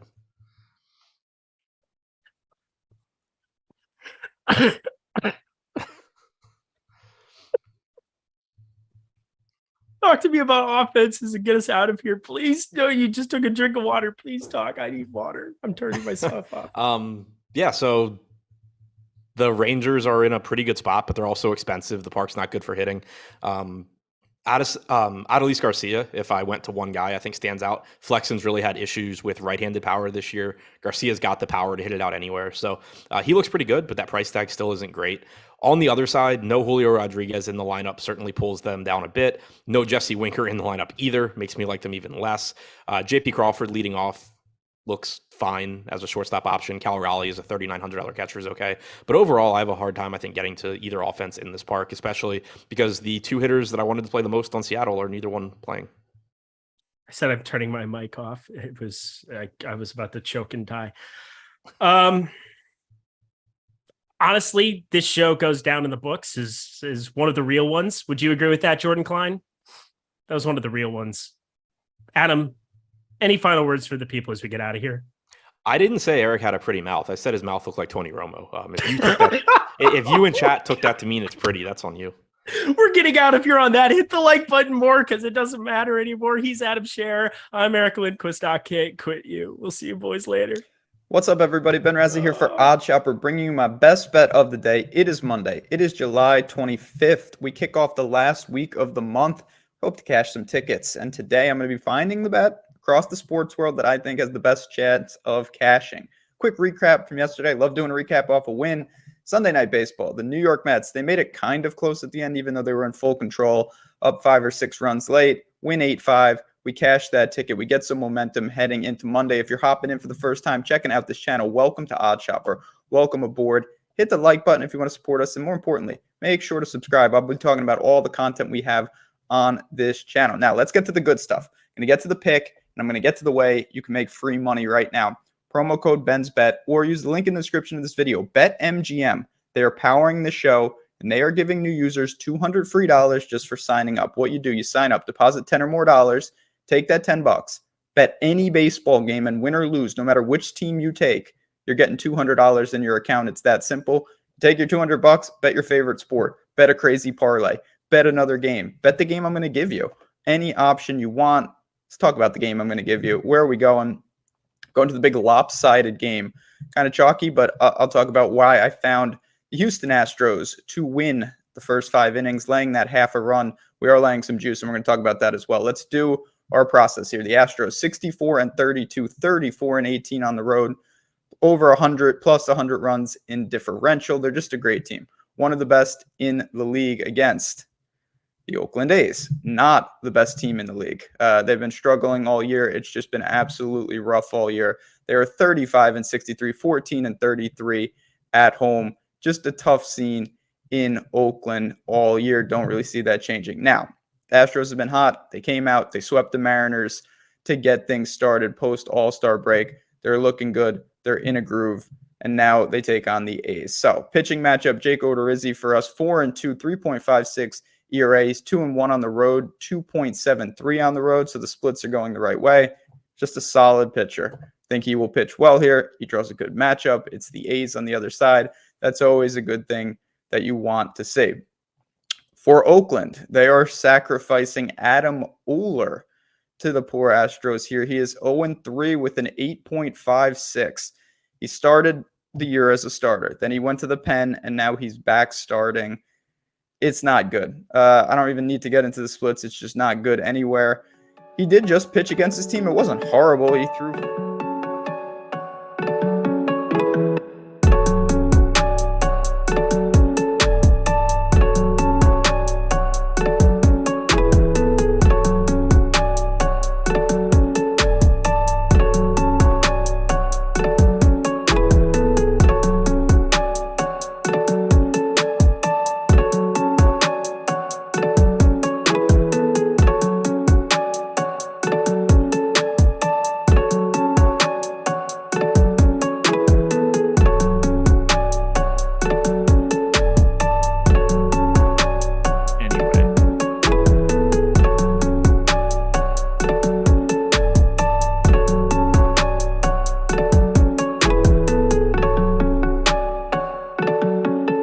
And we are live. Welcome to MLB Live Before Lock. It is Monday, July 25th. I am Josh Engelman. I am joined by Neil Orfield. We are brought to you by Odd Shopper, and I can promise you this much. There's absolutely no way I would disrespect myself enough to rap Outcast on this stream. So hit that like button, even though you guys have done a fantastic job. I just assumed that those were supposed to be thumbs downs, and people just got confused. So if you can hit the thumbs up for us so that you can get actual content instead of whatever the hell I just watched for the last half hour, that would be great. Neil, how are you? I'm doing well. I'm just getting back in. I had to restart my computer just before, so I don't have YouTube chat open. I'm gonna open that up now. I wanted to start though with a question for you, Josh, because we're just kind of echoing what happened on the last show.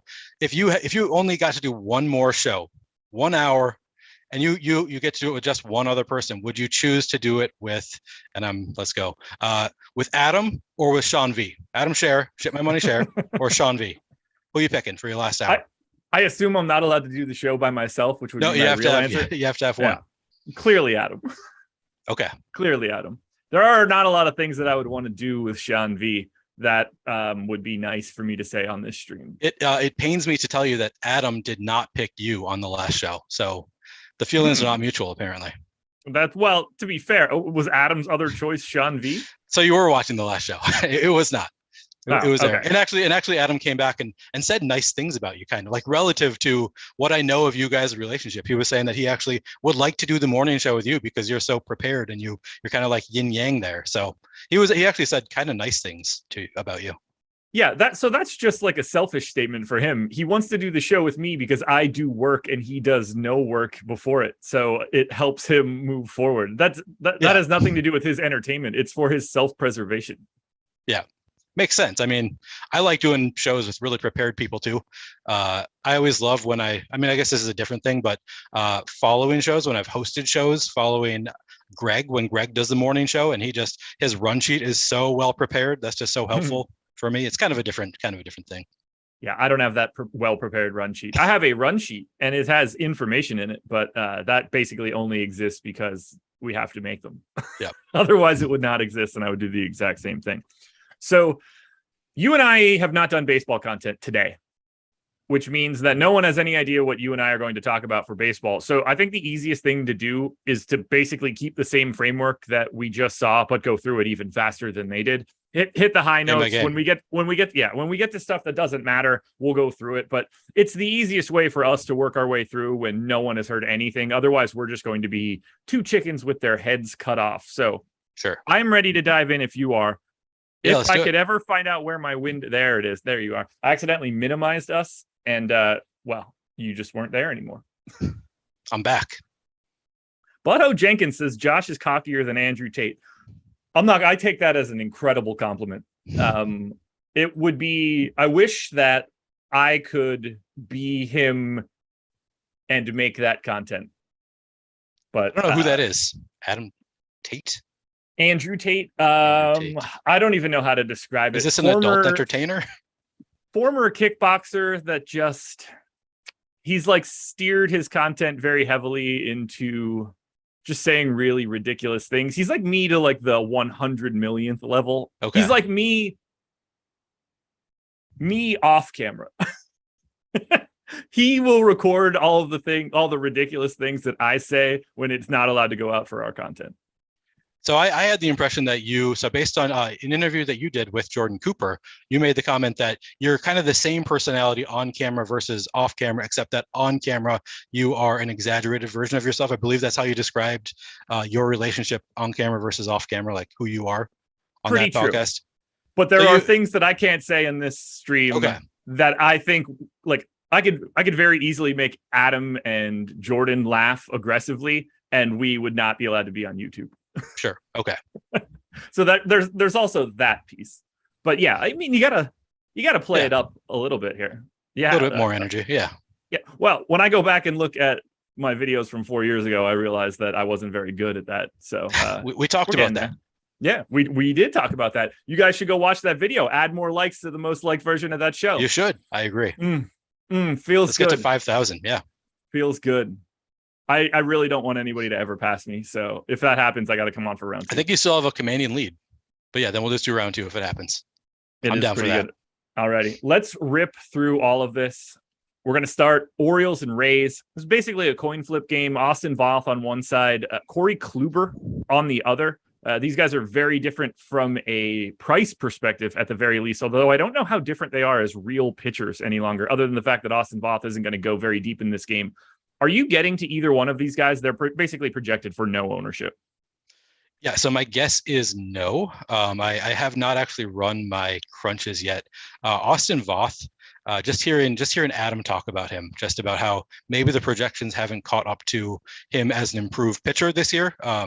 Sometimes hearing those things kind of interest me, because sometimes I like to do anti-opto things when I hear like projections might be accounting for something, because so much of my process revolves around projections that I know that I'm going to be, if I just use those projections, I'm going to be competing with everybody else who just uses like industry standard projections.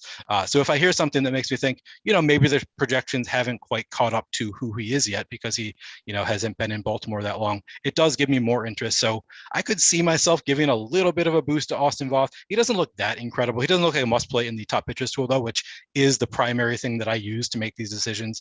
1.3% projected ownership, 2.8% chance of being a top 2 pitcher, 9.8% chance of being a top 2 value pitcher is great. But like, there are other pitchers that are better than him in that category anyway, who are just as low or lower ownership. So there is nothing here that suggests to me that I should be playing Austin Voth, or that I should tell anybody else to play Austin Voth, except for it kind of intrigues me when I hear that pitchers have kind of made changes that maybe projections aren't accounting for it. Do you have any interest in either of these guys?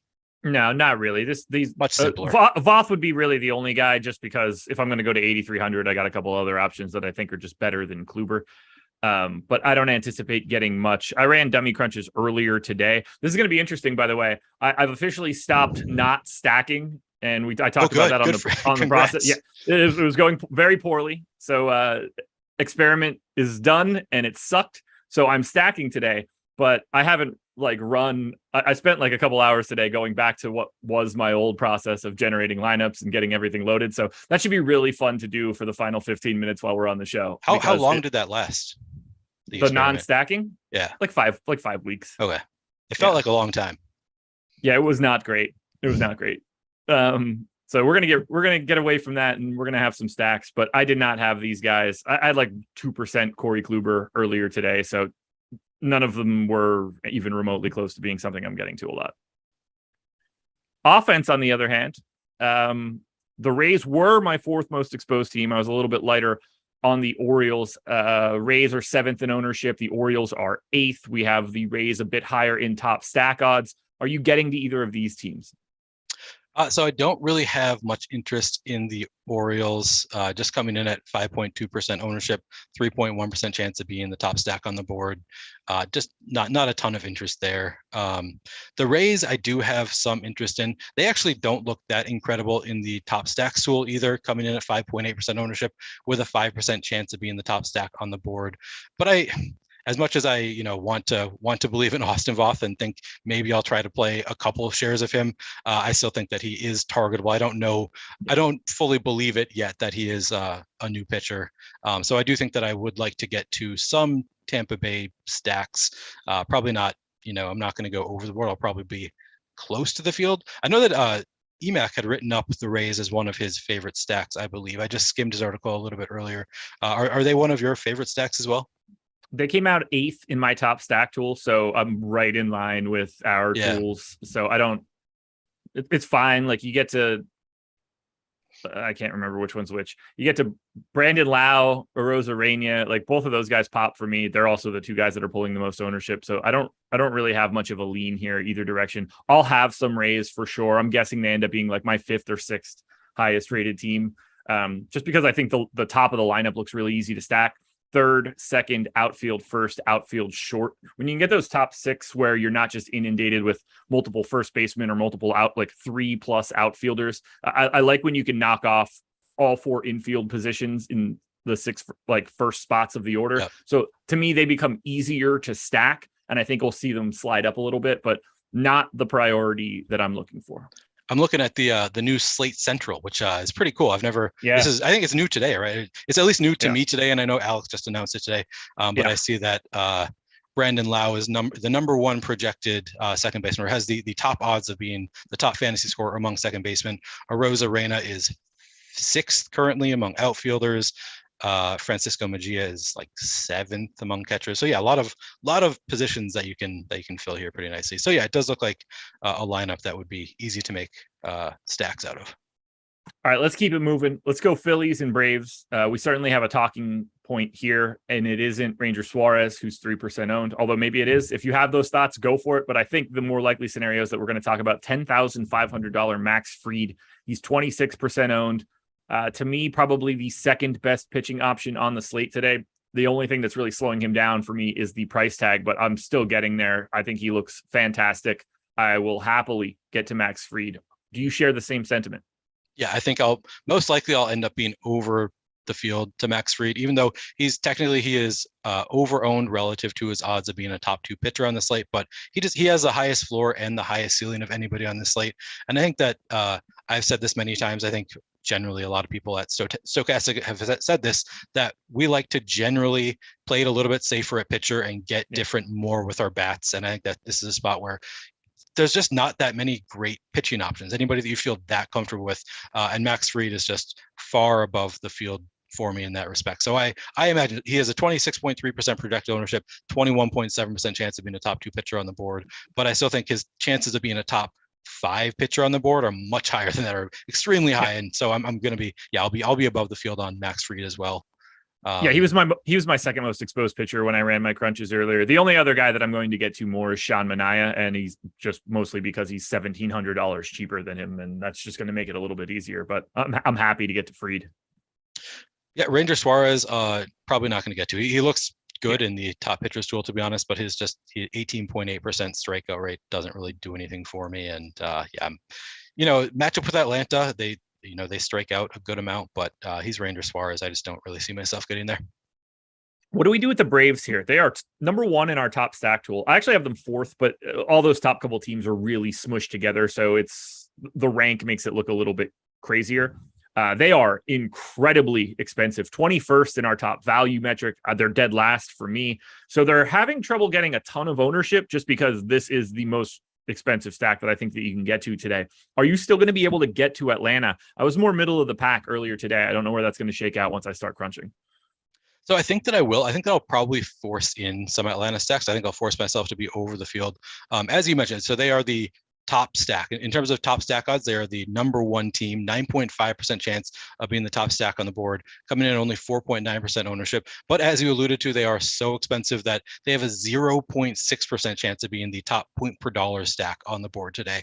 But I think that just because I'm not that confident in the pitchers on this slate, I feel like this is a slate where I'm willing to lock in that stack that's expensive and coming in under owned and just taking shots at a lot of these random cheaper pitchers.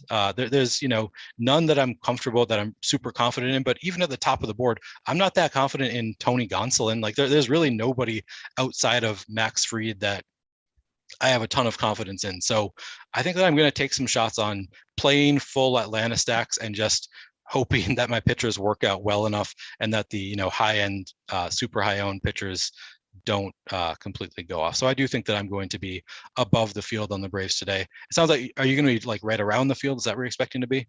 Yeah, I'm certainly not going to be light. There's just too much upside in the stack to get away from it completely. I'll figure out how to be a little bit cheaper. That'll become Sean Manaea and Zach Greinke, perhaps, which is not going to make me feel all that great. But I think I'll still be able to get to the Braves, but they're not going to be one of my top few stacks. I'm just not going to be able to get all that much salary allocated to hitting today. Yeah, and that makes sense to me.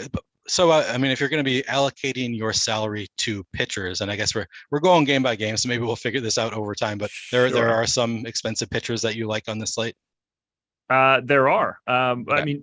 I tend to go very, very, very aggressive with a relatively small pitcher pool. So okay, Manaea, Fried, and Odorizzi are going to make up like 80% of everything I do at pitcher today. So all right, it's just going to be variations on a theme. Makes sense. All righty. Phillies bats, I don't have anything to say. They're like 20th and they face Max Fried. I legitimately don't have a single thing that would be beneficial for them. Yeah, I think the way I've been playing lately, I'm probably not going to be getting to any Phillies stacks with slight hesitation because they do come in at 1.1% projected ownership with a 2.4% chance of being the top stack on the board. I feel like last year I would have gotten to at least some of them because I spread myself out a little bit more and tried to get to more of the under-owned teams. But this year I'm taking a more concentrated approach in general where I'm just getting to some of the more of the middle of the pack teams that are still going kind of under-owned. So I don't think I'm going to take this risk. It didn't work out for me the other day when I did not play any of the Blue Jays against Nathan Eovaldi, but I don't think that's quite the same situation here. Oh, now I really did lose our meeting window. Where'd you go? Where's our faces? Am I gone? No, like I don't mean it like that. I mean like I'm at my parents' house and I don't have the same sort of setup. So when I start moving windows around, I lose them from time to time. Like I just don't know where they went. Oh, okay. Now we're back. Yeah. I'm also not good at using a Mac yet. This is still relatively new to me. Oh yeah, that'd be different. Plenty of time to deal with those. Me being stupid at a later date. Tigers and Padres. Padres big favorites here. Drew Hutchison is pulling no ownership and shouldn't. Sean Manaea is pulling 25% ownership, and to me, he's the best pitcher on the slate because of that price tag and because of the fact that he's facing the Tigers. The Tigers lineup stinks. They strike out a lot. I think Sean Manaea is really good, and I don't know why he's 8,800. It's a good park for him. He was in 70% of my crunch earlier today, and I hope that it ends up more. I think that's a perfectly reasonable take. I will have less than 70% for sure. Maybe I'm still not going aggressive enough with my pitcher. I still set like a universal pitcher cap and kind of just let Fantasy Cruncher work it out for me in general. And sometimes I take, bigger stands on different pitchers, but I'll probably still set my cap at 40% or so universally. So I'll probably have 40% Sean Manaea and be above the field, which I'm comfortable with. But I don't hate the idea of going even more aggressive the way you do. So do you actually go in and take pitchers out of your pool ahead of time? No, I don't have to. Okay. They just won't show up. Okay. That's kind of what I figured. Everybody, basically, when everybody's coming out of my crunch, they're going to look sort of like my optimal percentages. And then I have so many lineups that it gets sorted down into bigger numbers at the top. Okay. So like Sean Manaea will likely come out of my crunch. I'll run hopefully like 1,500 lineups, and he'll come out of that crunch in like 30-something% of those lineups, and then it'll probably get consolidated down to something in that 60 to 70 range. Okay. Is my expectation, at least. That could skew a little bit higher depending on leverage and, weird quirks. His price tag is really helping. Yeah, I mean he is the price is right, the matchup is right, everything about. And on this slate, like it's not like there are a lot of pitchers who just in a vacuum are better than him. He's one of the best pitchers in a vacuum. So yeah, it makes sense to me that you'd want to get to a lot of Sean Manaea. He's certainly one of the safest pitchers on the board today. So yeah, I've got no problem with that. I'll have less than you will, but I'm still going to have more than the field. Perfectly happy to get to a lot of Sean Manaea. And I'm happy to get to the Padres. I just think that they're properly owned. They're fifth in aggregate ownership. They're fifth in our top stack tool. I had them third, but the separation there is actually 0.2 of a percentage point. So for all intents and purposes, I have the Padres the same as we do. And I'd like to get them in that like 7 or 8% aggregate ownership range because I'm not really all that worried about Drew Hutchison either. Yeah, and that's about exactly where I would get to them if I were going through individually on my teams. I'm not actually gonna have time to do my normal process today because it's so hard to do on a show, but that's about exactly where I'd want to be. They're coming in at 8% ownership, 7.6% chance of being the top stack. Yeah, I would want to be in that 7 to 8% range as well. It's a great matchup. As you said, they are fifth on the board in terms of top stack odds at 7.6%, and it is pretty tight. They're the bottom of 5 teams that are very tight, and then between San Diego at 7.6%, and then sixth is Milwaukee at 5.1% chance of being the top stack on the board. So they are in kind of that top tier in terms of odds of success. So yeah, I like San Diego a lot here as well. And I don't expect to get to the Tigers, and it doesn't appear that anybody else is either. Do you like it just to be on the opposite side of like ownership for Manaea, or is this just a total no-go because they stink? I don't think I'm going to play the Tigers today, with some trepidation in saying that, just because they are a team that I do kind of like. Just looking at the top stack numbers, coming in at 1.6% projected ownership, and then you see the 2.3% chance of being in the top stack, and then on top of that 6.4% chance of being the top value stack. I have a little bit of interest. I could see going there. I don't think I'm going to go there today, and honestly, I don't have that much trepidation about it. I have a little bit just because we just saw Toronto destroy Nathan Eovaldi, but Detroit isn't Toronto, so I don't even know if I really need to worry about it that much. Yeah, I think I'm pretty comfortable just fading the Tigers here. All righty. Red Sox and Guardians. This one's got a big implied run total on both sides. Nick Pivetta and Zach Plesac going here. Neither guy really pulling any ownership. I think they both look relatively similar to with regards to salary, at least today.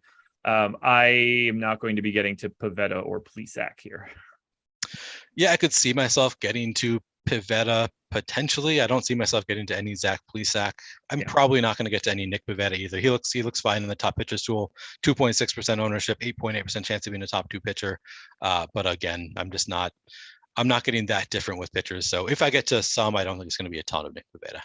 Okay. I am much more likely to be getting to the Red Sox and the Guardians. We have the Guardians 5th in top stack. We have the Red Sox 9th. This is the number 2 and number 3 teams in aggregate ownership. I share the same top stack rankings. I see both of these teams very similarly to us in that I'm going to get to Cleveland and I'm going to get to Boston. Even though this Boston lineup is honestly pretty bad, they're pretty easy to get to. And the guys that have the salary, like Bogart should be $5K. Vasquez has catcher eligibility, so it makes it a little bit easier. The rest of these guys are basically free. I'd rather get to Cleveland, but I'm going to get to both sides. Yeah, I'm going to get to both sides as well. This is actually, I create one lineup by hand just to start, and I leave it in there. And the first lineup that I made just by hand without really even looking at the tools, just kind of looking at like how the lineups work out, was a Red Sox. I think it was an Indians 5-man stack and a Red Sox 3-man stack. So these are the two teams that kind of jumped off the page at me, and just I like the way the constructions worked out with these teams. So I like these teams. I like them from a hand building perspective. And then when I look at the top stacks, Cleveland looks great against Nick Pivetta, coming in at 8.5% projected ownership. They have a 7.6% chance of being the top stack on the board. That is 4th overall among all teams. And then Boston is in that more second tier at 5% chance of being the top stack on the board. They're coming at 8.2% ownership. So they would probably be a fade for me if I were limiting myself to, 5 to 10 different types of team stacks, just because of the negative leverage. If I'm only making lineups with 10 teams, I'm probably focusing on 10 teams with positive leverage. But they're just a pretty solid team. No Rafael Devers today, which, I don't love that. Is he hurt? I feel like I might have heard something. Okay. You're asking the wrong guy. I don't know anything. He's not in the lineup. I know he's not in the lineup. The only things that I ever know are who are the 9 guys in the lineup, because I pasted them into my sheet. Otherwise, when it comes to like actual news, I have no idea. Yeah, I pay attention somewhat, but I have not been playing as much MLB lately, so I have not. I'm not positive there, but either way, they're without Rafael Devers. So yeah, the lineup doesn't look like the best Red Sox lineup, but still, it's a solid matchup against Zach Plesac. I like both of these teams just from a raw, projection standpoint. They're both in the top 10 in terms of top stack odds here. Okay, so I want to hit on the news god El Negro Loco's super chat. I checked my Slack DM and I already responded to him, but he did have a question about the Sean Manaea strikeout prop. I can say that I have Manaea at 5.5 strikeouts for today. I have no idea what the actual line is, but I can pull that up on Odds Shopper. Quick impromptu read, go to oddshopper.com if you want to. Free tool, costs you nothing, saves you a ton of money. You can either use it to just shop around for lines. So if you're in a legal sports betting state, it's going to help you there. You don't want to get a bad line. Speaking of getting bad lines, you can get great lines if you take my bets on the Odds Shopper channel. I put the early MLB bets out. We try to attack those openers. Watch it. Those lines are moving in the opposite direction. You are getting value from those bets. We're tracking it. It looks good. So go watch those videos. But also for props, we have our projections, our expected ROI, our expected win rate all here. So I'm going to pull up the props for Sean Manaea, and I'll find out what his actual props are. And you could just type Manaea in the search bar at the top and go right to everything for Sean Manaea. It's perfect. Okay, so the line is set at 5.5. That is where I have it. So I would not touch the Sean Manaea strikeout prop. I think that line is on the nose. I don't do my own projection, so I will trust your own projection there. 5.5 right on the nose. There we go. All right. Do we have anything else that we want to talk about for Red Sox and Guardians, or should we keep it moving? No, I think we can keep it moving. Obviously, Jose Ramirez looks pretty great. He always looks pretty great. He's also 6,000. Man, that's expensive. But yeah, one of the better. If you're hand building, Jose Ramirez obviously is always going to look great. Important piece of information: the Astros lineup is officially out. That is the final lineup that we need for today. So nice. If anybody wants to just take a look at that and confirm what, we can start running our crunches is what I'm trying to tell everybody here. So we've got Altuve, Pena, Alvarez, Bregman, Gurriel, Diaz, McCormick, Myers, Lee. What do I have? Altuve, Pena, Alvarez, Bregman. I had Kyle Tucker, so let's switch that to Yuli Gurriel. And then that's going to become Diaz, McCormick. I had Dubon and Maldonado, so I wasn't even in sniffing distance of that lineup, 4 spots off. So it's always good to know that we can just run crunches pretty early. It's going to help me out tremendously, and I assume it's going to help you out tremendously by being able to do this with 32 minutes to go until lock. So I am waiting for that to go to the place that makes it easier for me to copy and paste it into my sheet. But for now, we'll talk Cubs and Pirates, Adrian Sampson and JT Brubaker. This is an interesting one for me. I'm really interested to get your thoughts here. JT Brubaker, 7,400. Last ownership run that I saw, he was 21% owned. It appears that Brubaker is sort of the sneaky, one of the most popular plays of the day in this mid-tier of salary.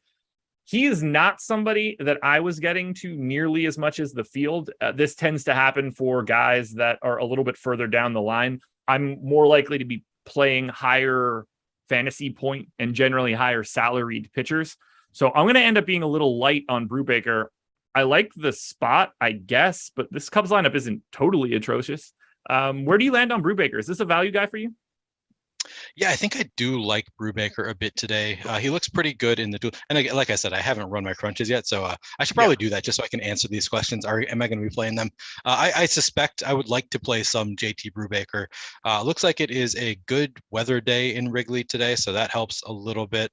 Coming in at 21.5% projected ownership, 14.3% chance of being the top 2 pitcher on the board. So not any major negative leverage there. He has the 5th best chance of all pitchers of being a top 2 pitcher on the board, and he's only 7,400. So I mean, he's the cheapest of those top 5. So yeah, I do have some interest in JT Brubaker. He's got 23% strikeout rate, solid matchup. It's a Wrigley game, and it's a positive weather game at Wrigley. So I believe I would like to get to some JT Brubaker. I'll see if I actually get there naturally. I don't know that it's enough that I'm going to force myself. If I don't get there naturally in fantasy crunch, I'm probably not going to give him a bump like I might in the case of somebody like Voth. But if I get there, I'm happy to get to him. Okay. Yeah, I had 10% earlier today, and I'm expecting to end up in that half the field range right now, which works for me. Isn't that still 10%? Yeah. Yeah, I'll be around 10%. Seems about right for me at this point. Pirates are 15th in ownership today. Cubs are 15th in ownership. Neither one of these teams ranks all that highly in top stack tool, but to me, it seems pretty obvious that you would want to take some, or we as a collective should want to take some shots on the Cubs just because of Brubaker's ownership. The Cubs are in the middle of the pack from a top stack perspective, but you do get that added benefit of JT Brubaker being in 20% of the rest of the lineup. So I actually think the Cubs are in a really nice spot, probably a little under-owned in my opinion. Yeah, I really like that call. That's they're a really good play here just based on the top stack scene. 2.7% projected ownership for the Cubs, 4.4% chance of being the top stack on the board. And then you throw in the leverage on all of those JT Brubaker lineups. It's a really, really great spot for the Cubs. They would probably be one of my first 5 or so teams that I would make just because of the positive leverage and then also the ownership. Even though I like playing JT Brubaker as well, I would take some shots on both sides here. Yeah, it just seems natural. Brubaker's obviously getting a little bit more ownership because of his price tag. And generally when I see guys getting ownership because of a price tag and they're decent enough from a top stack perspective, those are the type of guys that I want to try to grab from a leverage perspective, because I think you get the best of both worlds there. And that's not to say that you shouldn't have Brubaker either. You can clearly have both of those. Both of those things can be true. Not in the same lineup though, folks. Don't do that. Maybe one Cub. Yep. On a slate this size, you probably don't need to do it. No, I would not be advocating for it, but it won't cause you any major issues if you have one. Yeah. And I don't really want to go to the Pirates. Decent value stack, but that's really the extent of it. I have them a little bit higher than we do, but this is not a good team. Yeah, it's tough.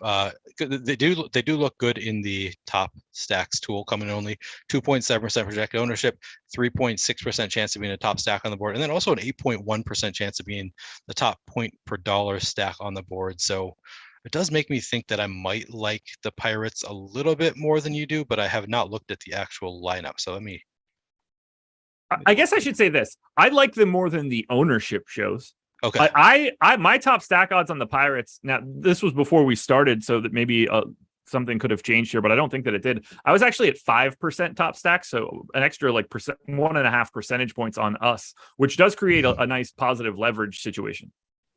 Yeah. So I mean, I kind of do like them just based on the lack of ownership. Looks like the only player who's really getting much ownership at all is Brian Reynolds. It's a pretty solid matchup. As I said, it's not a great weather day as far as Wrigley is concerned, but man, Michael Chavis is only 2,600 batting fifth and getting 3.2% projected ownership too. I guess he is at first base, so you kind of have to pick and choose. You got to pick your free first baseman there. Yeah. Yeah. Because Brian Hayes, man, they're all. Tsutsugo is right behind him for 2,200, so you get an even cheaper version of it. It's kind of nuts. Yeah.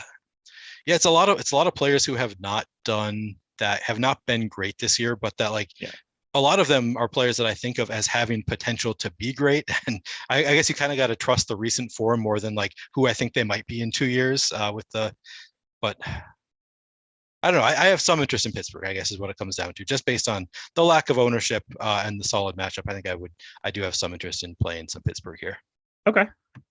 Well, then let's keep it moving. Once again, we'll go Brewers and Rockies. Another talking point here. Aaron Ashby and Kyle Freeland.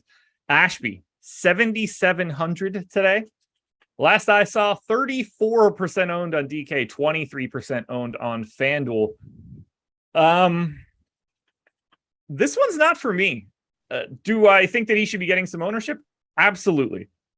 I'd rather get to Jake Odorizzi. And he's at half the ownership right now. And I think that these guys are relatively comparable for today. So what are you doing with Ashby? Yeah, my guess is that I'll get to some Ashby. It wouldn't surprise me if I am close to the field. I'll have to see what Fantasy Cruncher gives me. I'm probably not going to try to cut back because the Colorado lineup is also just not that great today. There's no Chris Bryant in it. That's pretty huge. So I have some interest there. But yeah, the ownership, it's a spot where if you wanted to just full fade Ashby, I think there's some logic to doing that. He's not that great of a pitcher to be getting 34% ownership. So I think that it would make some sense to just full fade Aaron Ashby. But man, he's a 27% strikeout rate this year. I did not realize how high the strikeout rate was. If you I don't have him going deep in the game. That's my biggest issue. How deep do you have him going? I gave him 4 2/3. I generally skew a little low on most of these. Normally I have a conversation with Adam on the strategy show and end up giving somebody an extra out. But even if I did that, I'm not close to 34%. I think it's a lot easier. There are a couple other spots where I don't need to go to the most owned pitcher today, even though Colorado is absolute shit. They are the worst offense on this slate, and they are even worse when they're not in course. So there is that. Right. Yeah.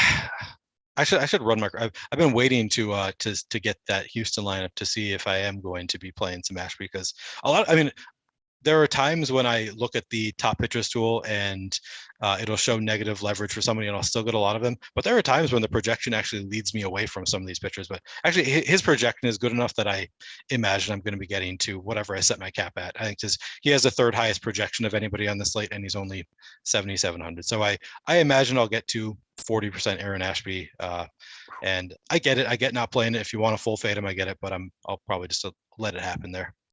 I am staring a full fade in the face, or at least something in as close to a full fade. If he shows up in 3% of my lineups, as far as I'm concerned, that's a full fade anyway. Yeah.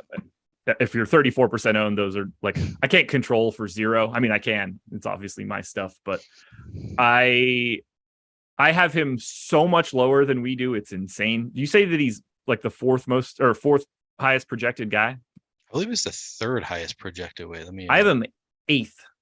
Really?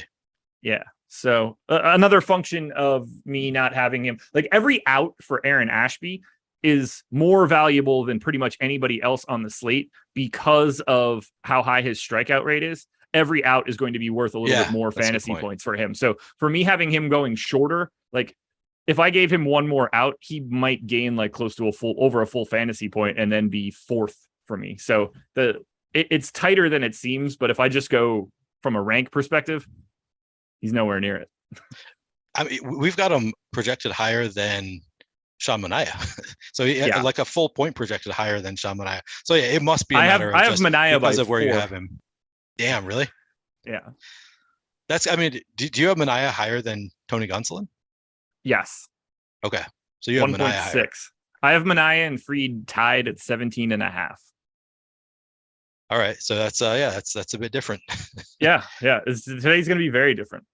That's fun. I mean, that's got to be the fun part of doing your own projections and seeing where they come out different than, the site and also the other sites around the industry. It's got to be fun to come up with, or totally scary. I mean, I guess it depends on you, but I would think it'd be fun. It helps to make it so that I don't have to care too much about ownership. I just assume that those intricacies are going to make my differences at pitcher, and I don't have to like overly get too aggressive with leverage if I'm going to have I have, at least for this, I know that I have projections that no one else has. So away, I'm differentiated by default. So I tend to turn the dials down a little bit further because it's just not as necessary. Yep, that's similar to Travis Petty in basketball. He was on High Stakes at one point. We talked about how he just does all of his own projections, and they're so different that he doesn't have to worry about ownership that much, just because he's so naturally contrarian. It sounds like you're kind of similar with baseball. Yeah, I wish I were similar with Petty's success and everything. Don't we all? Yeah. I know that we're not talking about Rockies bats. Brewers bats in the neighborhood of properly owned. They're like 7th in top stack, 5th in ownership. A little bit more is being driven by Adames and Renfroe, but Brewers certainly a team that I'm going to be getting to today. Yeah, so I don't love them as a stack just because they're coming in at 8% projected ownership, 5.1% chance to be in the top stack, 3.1% chance to be in the top value stack. I'll probably get to some. I don't love it. They're not like a team. If I were hand building, they're not one of the teams that I would hand build, because typically if I'm hand building, I'm looking for positive leverage. They have negative leverage, but the way I'm going to be doing my crunches, I'll get to some Brewers just because of their relatively high top stack odds. Are you going to be, do you think, full stacking, the 5-man stacking the Brewers, or are you playing on DraftKings today? Yeah, DraftKings today. When I ran my crunch earlier today, the Brewers were definitely a team that was on the slate. I couldn't find them. They were one of my 5 highest stacked teams. Well, either 4-mans or 5-mans, depending on what got generated. Basically the same to me. I'm going to get there. So it seems, at least. I'm about to click crunch now, and then we can really get an idea of what's going on. Yeah, I'm behind where I wanted to be. I wasn't paying attention, which is fine. I can't care enough. Yep. It's so hard. It's so hard on the show. To build on a show, yeah. Yeah. I mean, I didn't do any basketball NBA live before lock last year because I was like, I have no idea how people do that. Just seems impossible for me to try to build. Baseball is a little bit easier for me because I won't do my usual process, but I do a dumbed down version of it, and it seems to work pretty close to the same. So as weird as it sounds, I think it's easier to do a show for basketball just because you're just sort of always running that crunch on the off chance that there isn't more news. Yeah. Whereas with baseball, you just okay, I got to sit on my hands till 6:40, and then we'll figure out what we need to do. Where with basketball, you could conceivably run a crunch at 6:15, and that's just the one you go with because nothing happened after it. And if something happens at 6:55, whether I'm on a show or not, I'm screwed. Yeah.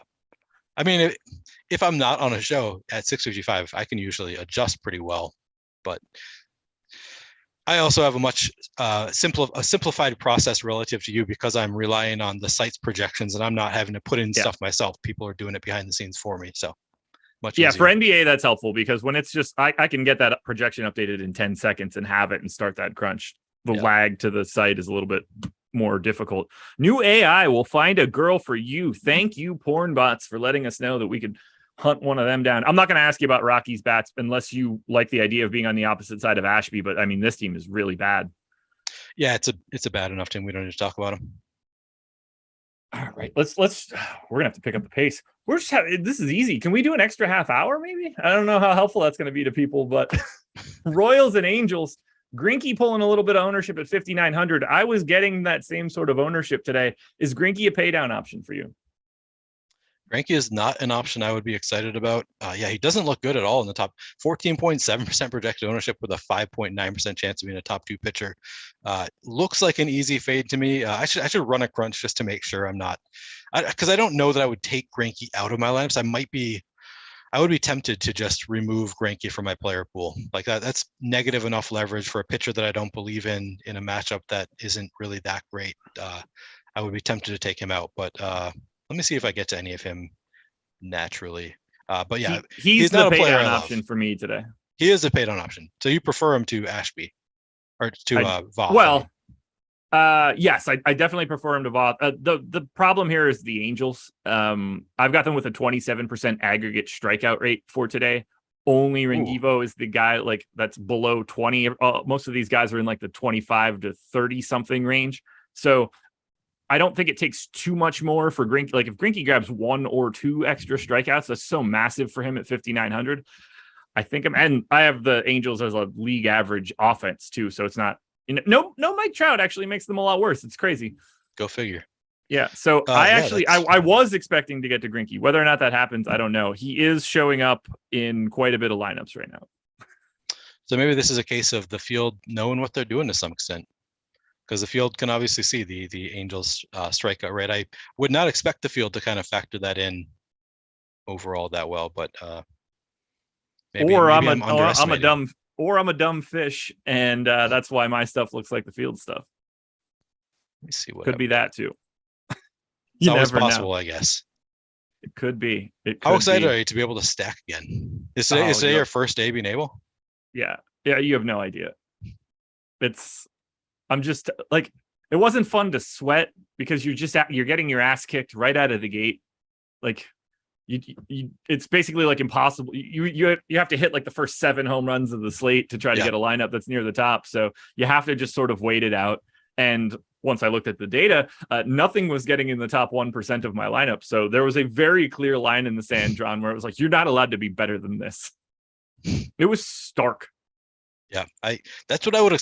I feel like this year there have been a lot more days that have been won by non-stacked lineups, or people doing like 3-2-2-1 type of lineups, where it's like sort of nominally stacked, but like I don't know what you really get out of running 3-2-2-1 lineups. It feels like this year has been much better, or much worse for those of us who like to full stack in general. But maybe that's just because I haven't done as well this year, so it feels that way.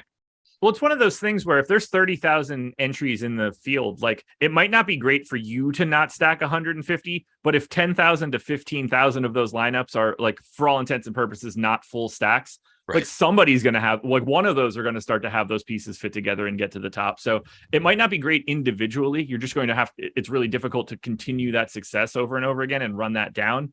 In the aggregate, we're just going to lose the non-stacked lineups over and over and over again. The bigger these contests get, the worse off we are. Unless you get one of those like Blue Jays score 25 runs days.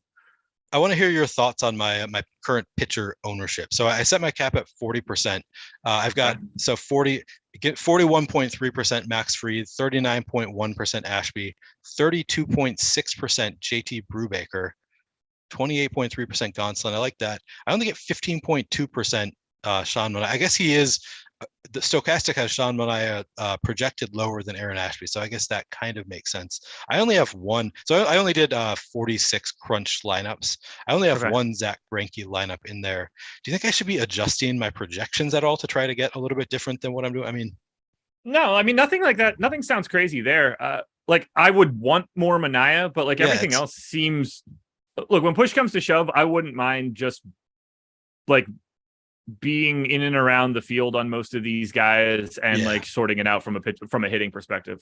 I don't care too much about where I end up with pitching. It just so happens that I end up concentrated. But if I didn't, like if I just ran my crunch and had the field for like the top 8 guys or maybe like a little bit of boost to kill off the bottom guys, I'd be totally fine with that. It's the least important part for me. Yeah, and I agree with that. I'm just thinking, man, I feel like I would like more Sean Manaea. I think I'm on the same page as you there. So maybe I'll give a little boost to Sean Manaea and just generally eat what it gives me. Get a little thumbsy uppy there. You'll be fine. This should be really interesting. I don't know if this little lineup selection sim is going to finish in time, but boy, oh boy, is it going to be a nice run down the ramp, because based on my timing, I think I'm going to be very, very close to the cutoff. It takes you that long to make your lineups and cut them down? When I'm on a show, yes. Okay. When I'm on a show, yes. All right. Let's circle back. Royals and Angels. Do you care about the bats at all here? This is the number 17 and 13 ranked offenses, and I have it inverse, which is really weird. I have it 13 and 17, but what it also means is that I don't want either one of these teams. Yeah, Royals not looking like anybody that I am going to be wanting to play today. And then where are the Angels here? Yeah, same. They're both just overowned. They both have relatively low odds of success, and then they have higher ownership than that. So yeah, they're both pretty easy fades if you're hand building or limiting your stacks. I would not play either. Alrighty, then we're gonna go to Diamondbacks and Giants. Diamondbacks and Giants is basically a coin flip game. We've got Merrill Kelly now going for Arizona. He's 10% owned. Jacob Junis not getting any ownership for the Giants. Where do you stand on Merrill Kelly attacking San Francisco here? Yeah, so he looks very neutral. As neutral as you can get. 10.2% projected ownership, 10.2% chance of being a top 2 pitcher on the board. He's 8,500. San Francisco is not the best matchup in the world, not a matchup that I want to attack. 19.7% strikeout rate for Merrill Kelly. There's nothing here that's telling me that I need to force in Merrill Kelly if I'm not getting to him. And looking at my exposures right now, I have 2 Merrill Kelly lineups total.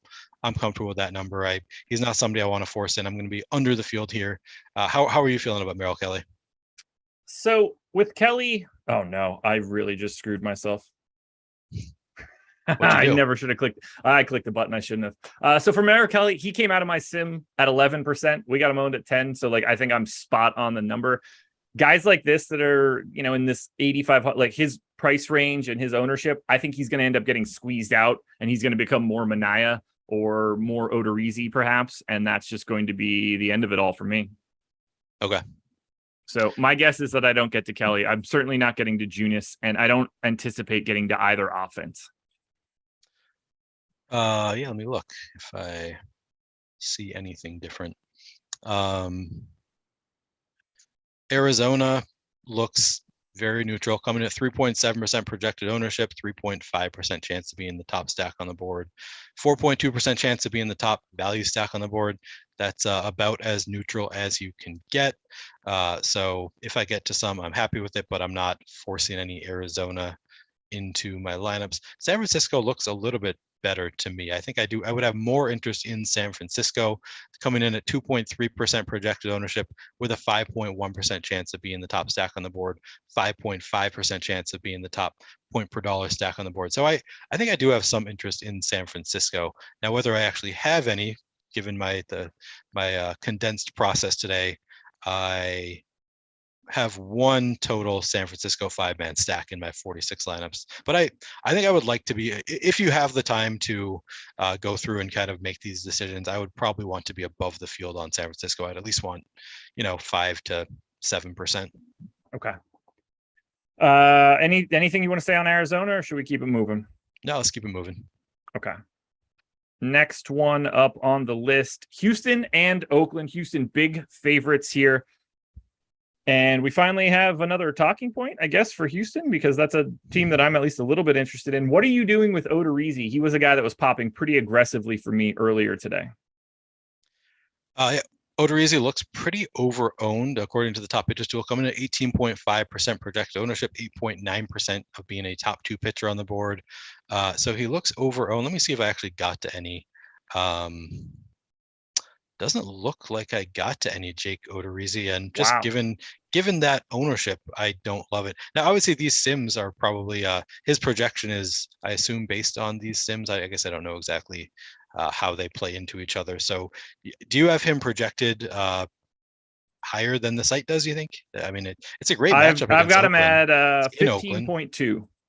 Yeah, the site has him at 13.1. Now, if you're generally higher on everybody, do you think that your projections are normally higher, no, actually. Okay. So I'm in general, I'm lighter all the way at the tippy top and higher on the way down at the bottom. In these middle tiers, it's usually just a giant shoulder shrug. I could go either direction. Interesting. So you have him a full 2 points higher than the site. It's a great matchup against Oakland. He's 7,800. He seems like a guy that I should have interest in. Maybe he's a guy that I should be giving a boost to. What do you think? Why do you think that you are coming out? Do you think you have, how many innings do you have him going for? Well, right now nothing matters because Excel crashed. Oh shit. I'm back to stacking, everybody. Everything seems to be going so well for me right now. Yeah. Now I cannot get my sim to run without breaking everything. So I'm about to run 150 lineup crunch in Fantasy Cruncher and just jam it in and hope for the best. It seems like the direction I'm going to have to go here. Odorizzi, when I ran my crunches earlier today, was just sort of like the mid-tier-ish salary guy that was showing up in everything for me. So I just shot up his projection in Fantasy Cruncher to 15 to match just a little bit under what you had him at. And now I'm getting to 24% Jake Odorizzi. So that the difference between Stokastic's projection and your projection makes a huge difference in whether you get him, which isn't a surprise because he's 7,800. And that's kind of like 13 would be a little bit below average, and 15 is a pretty good projection for 7,800. So yeah, what's really crazy is how big that swing can actually be. Like, I guess that's a testament to what randomness is in baseball, that you can move a projection by like a point to a point and a half, and it turns from I don't get him to he's everywhere type stuff. Like the swing there that's big. That's really, really big. All right, 6:59. We've got 6 minutes to go until lock. How are you feeling about Astros bats? Because I know you're not worried about Oakland bats. No, I want some Astros bats. They look good. They're the number 2 in terms of odds of being the top stack on the board. 8.4% chance of being the top stack on the board. Coming in at only 5.8% projected ownership. Yeah, give me some Astros bats here. They are one of my favorite teams on the board. They look a little bit worse than Atlanta here, but they are also cheaper than Atlanta. So I have a lot of interest in Houston. They're a team that if I were spending more time being able to figure out which stacks I want, they would be one of my first stacks in. How about you?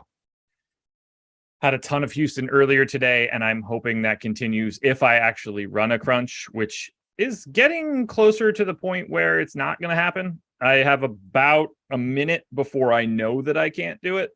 And at that point in time, things will just become a regular crunch, and it won't look anything like my normal process other than a quick force of good leverage in FC. I just clicked start on the sim, and instead of it running at, it's running at like 1/10 the speed. So I'm not entirely sure what I did to cause this gigantic issue, but evidently I did it. So process be damned for today. Bummer. Yeah.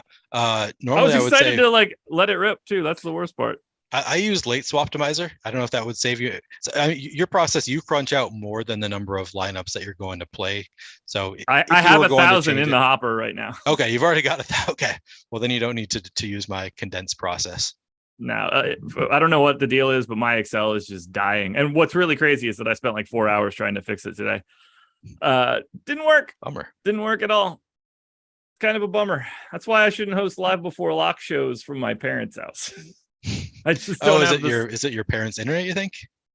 That's probably not helping, but like I've got one monitor instead of two, and like I'm looking in different angles. It's like like what I need to have done just doesn't exist right now, and that's unfortunate. That is unfortunate. It's whatever. I can't be too mad. We're obviously not going to finish talking about the slate. That is mostly my fault. And by mostly, I mean 100% my fault. So should we talk about the movie Body Count? Oh, sorry. Go. Sure. Because you said earlier that it was a movie that we should be talking about, and I had never heard of it before you said that. No, so not. You missed the context there. So not was Body Count. Tara Reid? Is that So, the context? yes, Okay. Body Shots is the first topless. Body Shots. Body Okay. Shots is the first topless scene for Tara Reid in a film. Okay. And I was did working not in a know that video store at context. the time, so that was a good one. Anything interesting that you want to say for the Mariners or the Rangers for Chris Flexen or Glenn Otto? I can't imagine I want any Glenn Otto. Chris Flexen, yeah, he's looking over-owned according to the top pitchers tool. Let me see if I got to 6.5% Chris Flexen in my final crunch. That's below the field. I want to be below the field. He has negative leverage. Decent matchup against Texas. So I'm happy to get a little bit of Chris Flexen, but not a ton. I do not have any interest in Glenn Otto. How about you? You're going to be playing either of these guys? I doubt it, but at this point, I'm probably going to be playing everybody because I'm not going to have any idea what I'm actually jamming into my lineup. So that should be a real treat. All right, I just unchecked a bunch of boxes. Here comes 150 lineups. We have 2 minutes and change to go until lock. Let's get your real thoughts. This was the big talking point, and now it's dead last so no one can use it practically. Number one team in ownership today is the Dodgers. They were third in our top stack tool. I had them first, but this was the team that I was going to get half the field of. I want to know where you land on the Dodgers. Yeah, so I clearly want to be under the field just based on the top stacks tool, coming in at 14% ownership. Let me see where I actually ended up. Yeah, I have 11. I have 4 full Dodgers stacks, actually 5 total. So I am approximately even with the field. I don't know how that happened, to be honest. I don't know why. I gave a boost to Houston and Atlanta in terms of how much I could get full 5-man stacks. Somehow I got more of these other teams. So I don't know what happened there, but I'm basically even with the field. If I had my druthers, I would be about half the field as well. I think that's a really smart way to play it, a good place to be. And then the only other thing that I could ask you then is how do you feel about Tony Gonsolin? So I thought before looking at these tools that I was going to want to fade Tony Gonsolin because I know that the regression is coming, and I thought probably he's going to be overowned, but he actually is coming in underowned according to the top pitchers tool, coming in only 11.7% projected ownership.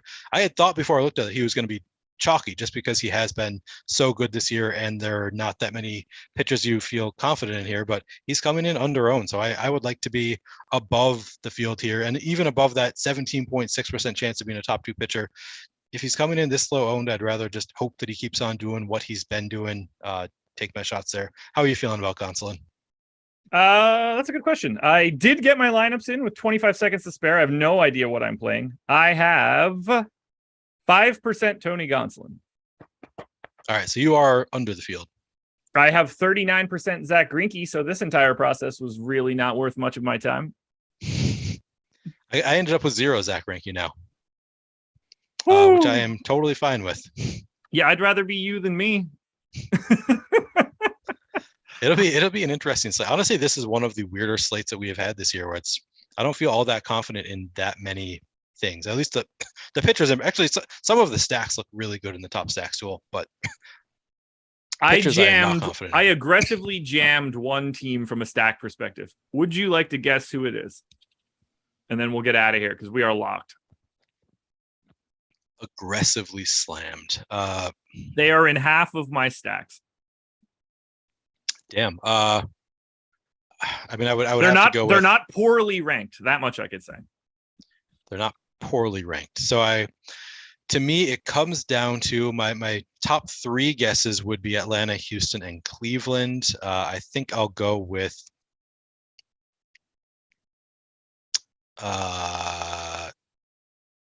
Houston. It is Cleveland. That was actually my gut told me Cleveland, but I went away from my gut. All right, I like that. I think that Cleveland looked great today.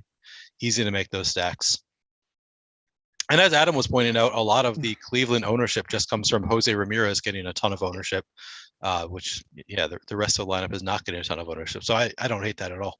Well, I think I bumped up the Jose Ramirez aggregate ownership for today, considering he's in almost half of what I did. That's a lot of Jose Ramirez, but if you're going to have my two most exposed hitters are Jose Ramirez and Ronald Acuna, so I can only be so mad about those 2 outcomes. But my lineups suck. Welcome back to stacking, everybody. This should be great. That went really well. Note to self: don't change your process for live before lock shows. Neil, anything else? You are on a hiatus for high stakes right now, correct? I'm on a hiatus until a month from now. Starting up again August 26th. I will be doing a deeper dive this Friday, MLB Deeper Dive. That's the only show that I have coming up. Please tell the Engelmans hi for me. I will do that. They are waiting downstairs with bated breath. And by bated breath, I mean they are waiting to give me weed. Oh, nice. That's legal here now in Minnesota. That's a new thing. It's legal for them. It's not legal for me. So I was just kidding about it. Wink, wink. But yeah, they've got it. I'm going to go down and eat a slice of pizza and hang out on the couch and just chill. But I will pass along the well wishes to the Engelmans. That sounds like a nice We're night. done. Sounds like Guys, a really nice night. Go check out the high stakes playlist at the Stokastic YouTube channel. It's fantastic. I highly recommend one of the early episodes that have me on it. Just sort by views. You'll find it really quickly. It's the top one. But watch them all because they're fantastic interviews with other people in and around the industry. Good luck for everything. Hit the like button, subscribe, notification bell, all that good stuff. We're out of here. Peace. Peace.